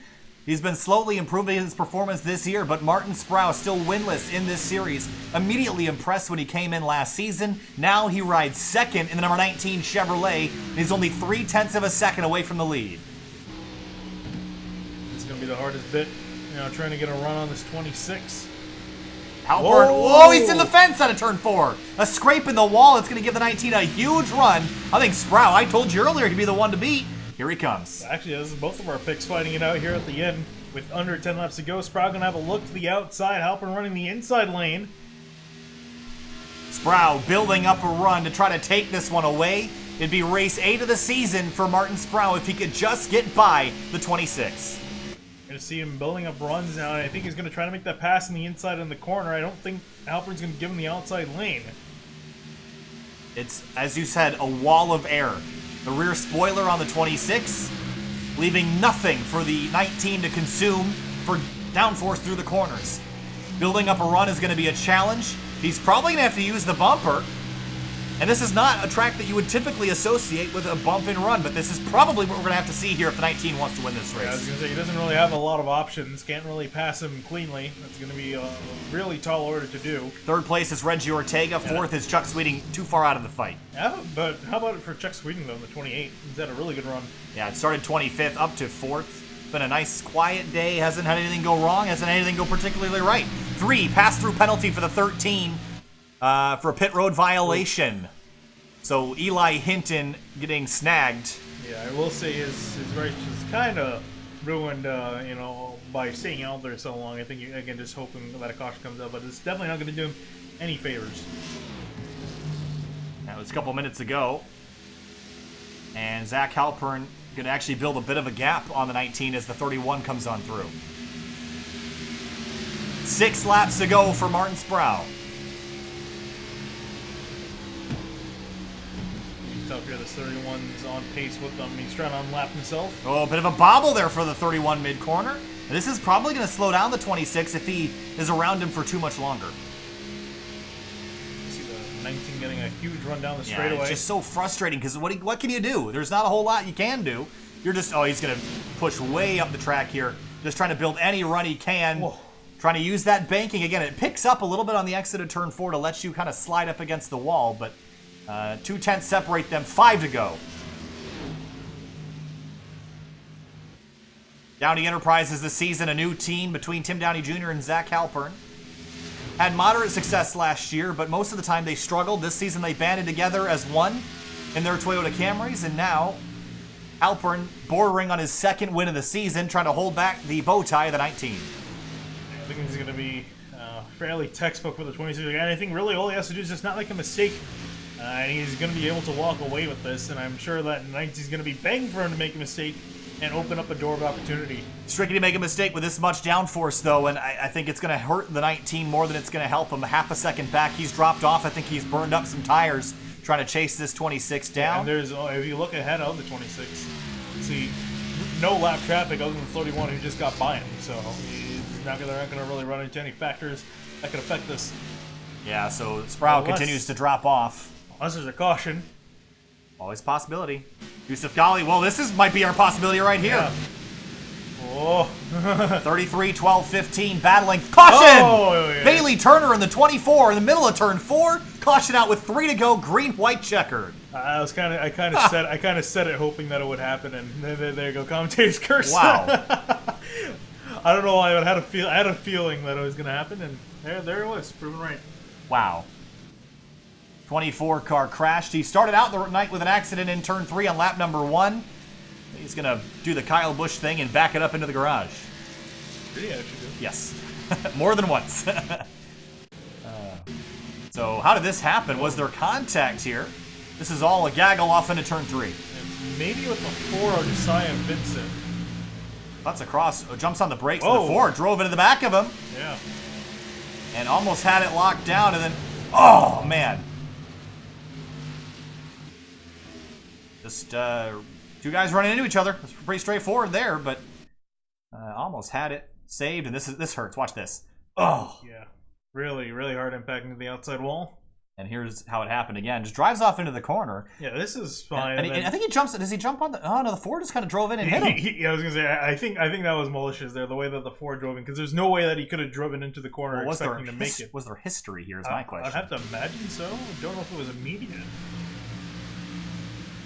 This is the corner prior. Might have to go back a little bit more.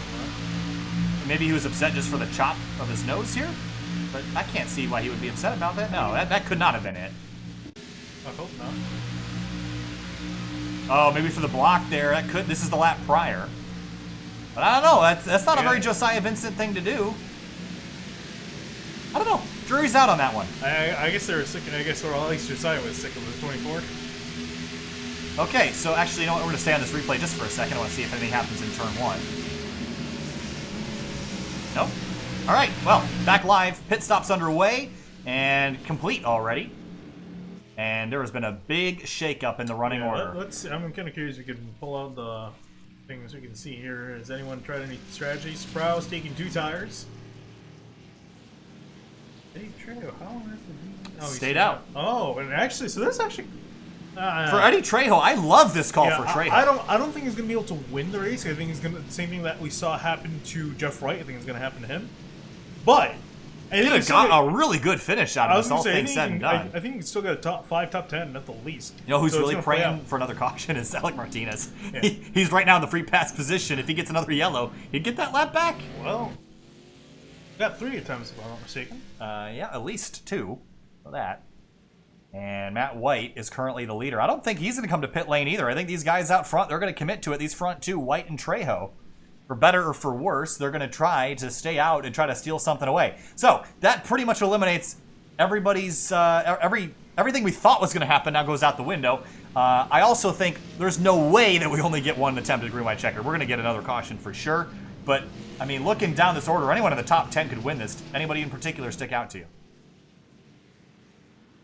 Honestly, I definitely don't think the win's gonna come from the front row. I don't think White already is gonna have any. Definitely not White. If anything, Eddie Trejo's got a shot because he only came in 10 laps prior. But yeah, I think it's gonna be between Sprout and Halpern if they can make it through. No one really else in behind particularly stands out to me. But this definitely changed up the order quite a bit. Just looking on through, everyone got completely shuffled out. Matt White, I don't know if I thought he was gonna come to pit lane. He will not. The only laps he's led today. Right now. I'm a bit surprised no one's taking 2 tires. Or decided to make a 2-tire call. He started dead last tonight. Wow. And running dead first right now. That's not how they say it, but. Yeah, well, again, unfortunately, I don't think he's going to be running in that position. bold call, you think? When they come, I don't know. I think it's a pretty solid call. Like, I would put my life savings on that. On that call? 25, and Tim Downey Jr. is re-entering pit lane. And he has not had the night that his teammate has had. And that's really been the case for the season so far, I think. That being said, though, he has improved quite a bit along. He's usually been running up with the 26, but something other happens to this 25, and he gets taken out. It's definitely not for lack of pace. Yeah. He's there, but just doesn't get the finishes. So we get the 1 to green here, and we're going to get 2 laps. We've gone overtime now, and our race will be over 200 miles now. Wow, by quite a bit.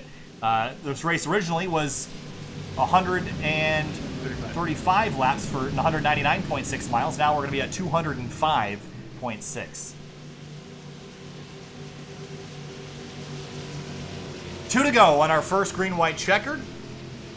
13 of Eli Hinton also got a little bit of a break because he gets a chance to compete for a free pass should we get another caution after his pass-through penalty. Yeah, I'm kind of in agreement with you. I don't think this is going to be our only attempt. We're going to give it a shot. Here we go. 2 laps to go outside of Racing League at Homestead. Final 2 laps. If we go green to the end. If we make it back to the white, the race will be official. If not, we'll do it again. Contact between the second row drivers. Halpern in the 19 to Sprout make contact. The 26 dives to the inside. 26 jumped over the 21 for a little bit, got a little hop, making some contact with him, but he's going to pull to the inside of Trey. Oh, here comes Sprout to the inside on the back straightaway. He's going to get the lead away from Matt White. Here comes the 26. A huge run on the back straight. He's got to use it. There he goes to the inside here, side by side for the lead in turn 3. Man, coming back to the white flag. The 70 car getting a boot from the 21. They're in the fence behind him. Oh, coming back to the white. Slipping, sliding, crashing out of turn 4. Nope, no, we're going to get a caution. So. Caution! Oh. Does it? Is it over? It is not. Our second green-white checker of the night. Man, that's Angelo Ronis gets caught up in it. That was Kansas all over again. That's the second time we've had something like that. This. That was close. We're going to take a look at when the caution came out. What was the other track that we had this happen at? Fontana, I believe. A couple weeks ago. Yes. So let's go back and... Oh, yeah, this series, yeah. Yep, and I don't even know... I can't even tell you how this started to happen. I just know that Ronis was in it. Definitely the Trejo and White. Yeah, I saw Trejo get into Jeff Wright, and yeah, everyone just went spinning. Oh, Lakatis. Oh, man. What a pileup. Absolutely massive pileup here. Whoa, look at the other Hinton trying to get through there. Holy cow. I'm actually curious if he got through there without any contact. Oh, look at the 12 cars hit. And the 13 right through the middle. Woo! Look at that drive by the 13 of Eli Hinton. Holy cow. And let's go back again. Here's the checkup. The 21 of Trejo. They get together. 70 crashes. They all just... It's just everyone everywhere. The 12 car took a big hit into the concrete. Oh, look at Adam Cabot, actually. Let's ride on board with him, because he's actually going to be the free pass recipient. Wow. And you're going to be wondering how he made it through that getting incident. Watch this in the C's. Holy cow. Look how fast it's all happening, too. And also, you have to ride on board with Eli Hinton. Whoa. Look at that. The 16 almost had him. Actually, wow. that kind of benefited him, It did. because he was able to back out. And throttling up through it. Whoa. Wow. All right, now let's go back and see how close it was for the leaders. Had to be pretty close before they got to the, I think it was the 19 that had the lead, but here it is coming off of turn 4. Again, we're going to look on the wall for the caution lights. You can see the one at the start-finish line. That's going to be the one we're watching. And the 26 will be the leader. How close were they, Finian? Were they there? Oh, it was green across the line. Oh, no. Hold on. We're not done yet. NASCAR. Hold on. We're gonna That's some actual NASCAR right there. No, look at the second one. It's still green. The second one's still green. Behind them, up into turn 1. The flyer doesn't hand out. I call BS. Wow. That should have been the race over, but it was not. Apparently, AJ Stravato had a spectacular view of this, and we are going to watch it. That should have been race over, Finney. That's awful for Halpern, but here's a look from the 33. I was excited to see how close it was and, show a lot. Yeah. Look how close it is. And, I guess whoa! Wow! That was cool. Holy wow. Oh, he did get hit there a little bit, but... did he? I mean, I think I hit from behind if you want to ride on board. I think I got a hit from behind from someone. Up above here. Didn't slow down in time, but yeah. Avoided getting gross damage to the front of his car. Watch this. Ally 33 car. Whoa! A little bit of... Oh, no! Yeah, you got hit clipped a little bit. But so this brings up an interesting thing. So remember, so for the folks at home, there's some similar situation, I guess, to this. I'm just trying to see when the caution actually came out. We're fully past the start-finish line. Actually, keep playing us. Let's just go and see. No, from an angle, and you'll see like the flagman too. Right there. we're a full sector past it. Yeah. So what I was getting at is, so in the Fuel IndyCar series at Auto Club, they had an incident where when the caution came out to end their race, there was a different leader. Yeah. So let me explain that. Caution. So what happened was, iRacing's way of finishing races, they do not do it based on whose nose is ahead at the time of caution. That's not how iRacing scores cars at the race end. People think they do it like that, but it's not like that. At the end of a race, when the caution comes out, the positions are relegated back to the previous timing and scoring loop, which does not always mean that the driver that's leading at the time of caution is the driver that is the winner of the race. So this is going to play here potentially if we go past our green-white checkered allocation here. I think we're going to make it through because we were so close last time. I think we're going to make it, but just to remind you that just because the caution comes out doesn't mean the driver that's nose ahead is the winner. I'm just curious is what this is kind of showing me is that the caution as far as their scoring purposes is not matched to. It comes out way before any of the animations fly. Right, and I do believe that the start-finish line, when it comes to green-white checkered, if the caution is synced with that exact moment, so that should have been race over. Yeah, but you know, again, not going on the animation, that would mean that the caution would have had to come. I feel like it would have had to come out before they got to the line. But yeah, well, that's how it should work, but it didn't. All well, right, here we go. Time number 2. 13 miles over our scheduled distance. Restart. 2 to go at Homestead. Gerardo pulling out a line there, trying to make a pass. Getting past Golly, who's off the pace with some damage. Halpern, though, look racing at off Elliott into Butler. turn 1. Butler has a shot here for the win. Gonna try to get past Sproul. Yeah, Sproul the 19. He's there. The 6 car of Butler to second on the back straightaway. Snaking down the back straight. Getting a draft to the inside. Here comes Butler for the lead. He's gonna have a run. This is exactly what Halpern did to Sproul on the last restart. Gonna throw it in there. A little bit of contact. Wow, he drove in there hard but couldn't hang on. Coming back to the white flag. Do we make it this time? Here we go. White flag in the air. 1 lap left at Homestead. So this is really going to be the final lap now. There you see her taking to the inside of Butler, almost making contact with him. Here comes Reggie. Here comes Reggie to the inside for P2. It's not going to be enough for the lead, I don't think. He's going to have to absolutely send it down into turn 3 to take it away from Halpern. Not going to be close enough, but the 6 going to leave the bumper. The 26 slides through turn 3. Coming back to the checkers. Zach Halpern to the outside. It's going to be a photo finish here as they come to the checkers. And it's Halpern by a nose. He got it. He got it. So close, but he got it. Butler had an amazing run at the end there. Almost took it away. I didn't think he would have had anything going to turn 3. But just almost had him at the line there. If the start-finish line was 100 meters down, he would have had it with the run he had on the front straightaway. 40 thousandths of a second between the two leaders. Wow. Yeah, and a great job by Halpern, too, defending. Halpern did a spectacular job. Checkered falls for Halpern for the 2nd time this season, and he's going to enjoy this burnout. Yeah, and I think really, too, the move that he made on the first green light checker to get past Sproul, I think that's what won him the race. Final corner, he got a push, a fair push, but he had to collect it, and he did. Great job. There's the 25 car, the team car. Burnouts together. Celebration for Halpern. Here's your official running order, your race review. 120 green flag laps, 24 caution laps. We completed 144. Penalty for the 33 jump start. For the 33 on that restart. So the finish that AJ Stravado got will, I believe, it's not really going to matter a whole lot. It's 21st. It's going to put him on the end of the lead lap regardless. Oh, I'm not curious if he was called to go down. He did have to serve it, yes. Yeah. So AJ Stravado finishes last on the lead lap after a late penalty for jumping the restart. There is your official running results at the end of the race.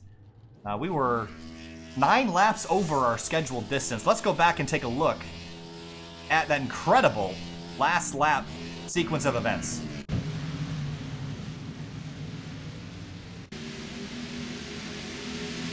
Here is the finish as they came to the line, and I just can't tell you how exciting that is to watch. Let's go back a little farther, though, and see how this all starts. Off into 3. And the 6 car gave him a shove. The 2 and 6 were even, trying to build a run. And Halpern almost gives it away here, throws a block on the 6, and that's what won him the race there as well. Alex Bell in there, all fighting hard, but watch this again as they come out of turn 4. So there's the shove. Yeah.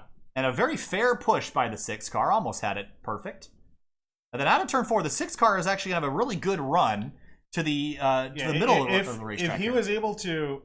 Right here. If he had that line, he would have won, but he's had to swing to the right, and just that momentum allowed him to get beat by the 26. And in behind them, too. So between Sproul and Bell, there was 14 thousandths of a second. I believe there was a bit of an accident. The 18 of Martinez was involved, and we've got to go back and see how that kind of started as well. Right here, the 5 and the 77 get together in the final corner. And I think the 5 is going to get the worst end of this as the 77 spins as well. And they're going to get together. The 82 of Calusa gets turned. All final corner, last lap.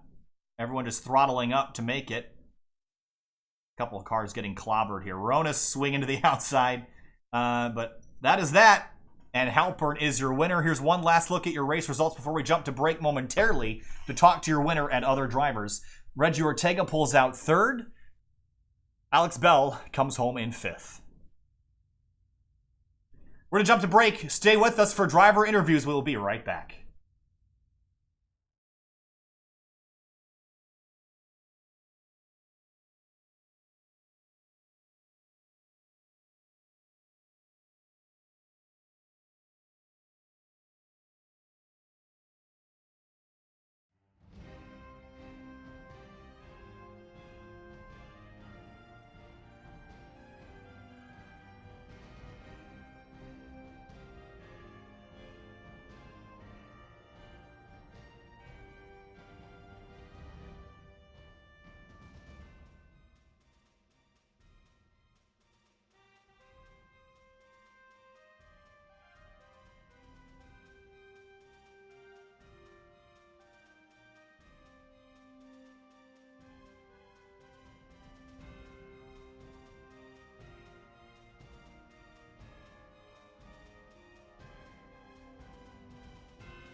Welcome back live to Sim TV after a spectacular finish at Homestead-Miami Speedway. Here now with fourth place finisher Martin Sproul in the number 19.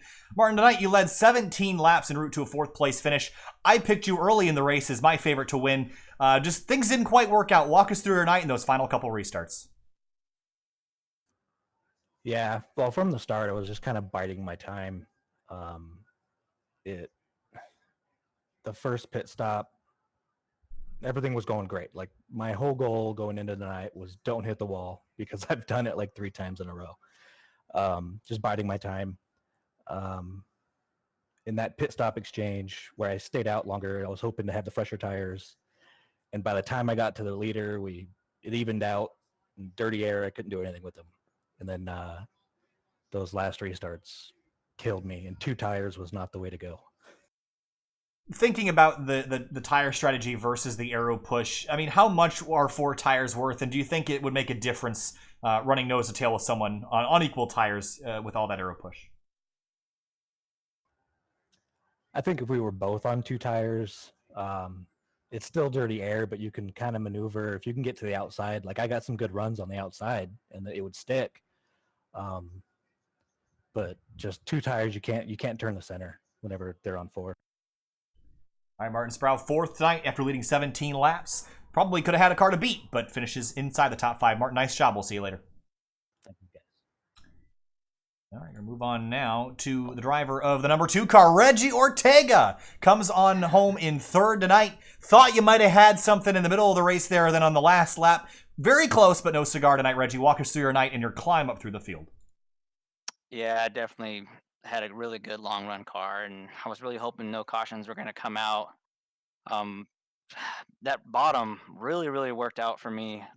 Not sure about others, but it was really working for me. I was really close to the line a bunch of times, so I was really hoping to get up there, but the cautions just really killing me. The restarts as well. I wasn't able to get up to speed, and the last corner, man, I was really trying to drive it into there and hope I can get to Zach's quarter panel. Not wreck him, but just get to his quarter panel and try to get some side draft. But it was an exciting race for me, definitely. Thinking back, this new package, it's been very controversial. A lot of drivers have said it's difficult to impossible to make passes. Your thoughts on that part of the process tonight? How tricky was it? And do you think the track temperature helped or hurt? You know, as far as passing, I think it's just a skill level. Not trying to say I'm the best out there or anything like that, but I mean, I was making all kinds of passes out there. So if anybody's complaining about that, that's kind of not, I don't know, man. But I was making plenty of it, and the weather was nice. The track definitely came in, and it didn't feel loose or anything like that, like it did in practice, and it was definitely really, really fun. Reggie Ortega, 22nd to 3rd tonight in the number 2 Blizzard Entertainment car. Reggie, thanks for talking. We'll see you later. Thank you, guys. Talking now to second place, Elliott Butler. Elliott, kind of a wild race out there, and for most of the race, you're just kind of hanging out inside the top 10, top 15, but come the last couple restarts, a contender for the win. What'd you need to beat that 26? Just more time. I had a pretty fast call all race. I kept getting shuffled back on restarts, particularly early on, and it was really killing me with the track position. It was really important today. I had a pretty good long run car, but could make something happen on a short run, but need more than 2 laps.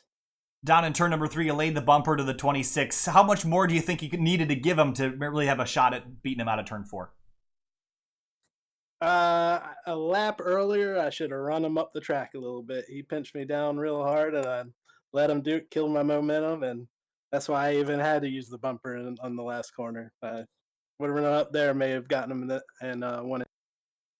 Does this finish help your momentum heading into the next part of the season? Because I know it's been a good season, but not necessarily a spectacular one after your runner-up finish last season. So does this put you in the right direction for next week? For sure. I definitely have to work on consistency. I'm pretty sure that is now 4 second place finishes this season, and every other race I've either wrecked or blown an engine. So definitely need to iron out that consistency issue. All right, Elliott Butler, second tonight in the number 6 car. Nice job. We'll see you later. Thanks. Appreciate it. Moving on now to race winner Zach Halpern in the number 26 Toyota Camry. Zach, that was a hard-fought one. I think there was a couple points in the race where probably thought it all went away, but on the last couple restarts, you managed to maintain your composure and I wouldn't say drive away, but hold off the 6 and the 2 and the 19 and everybody else that was jonesing for the victory. Walk us through those last couple restarts.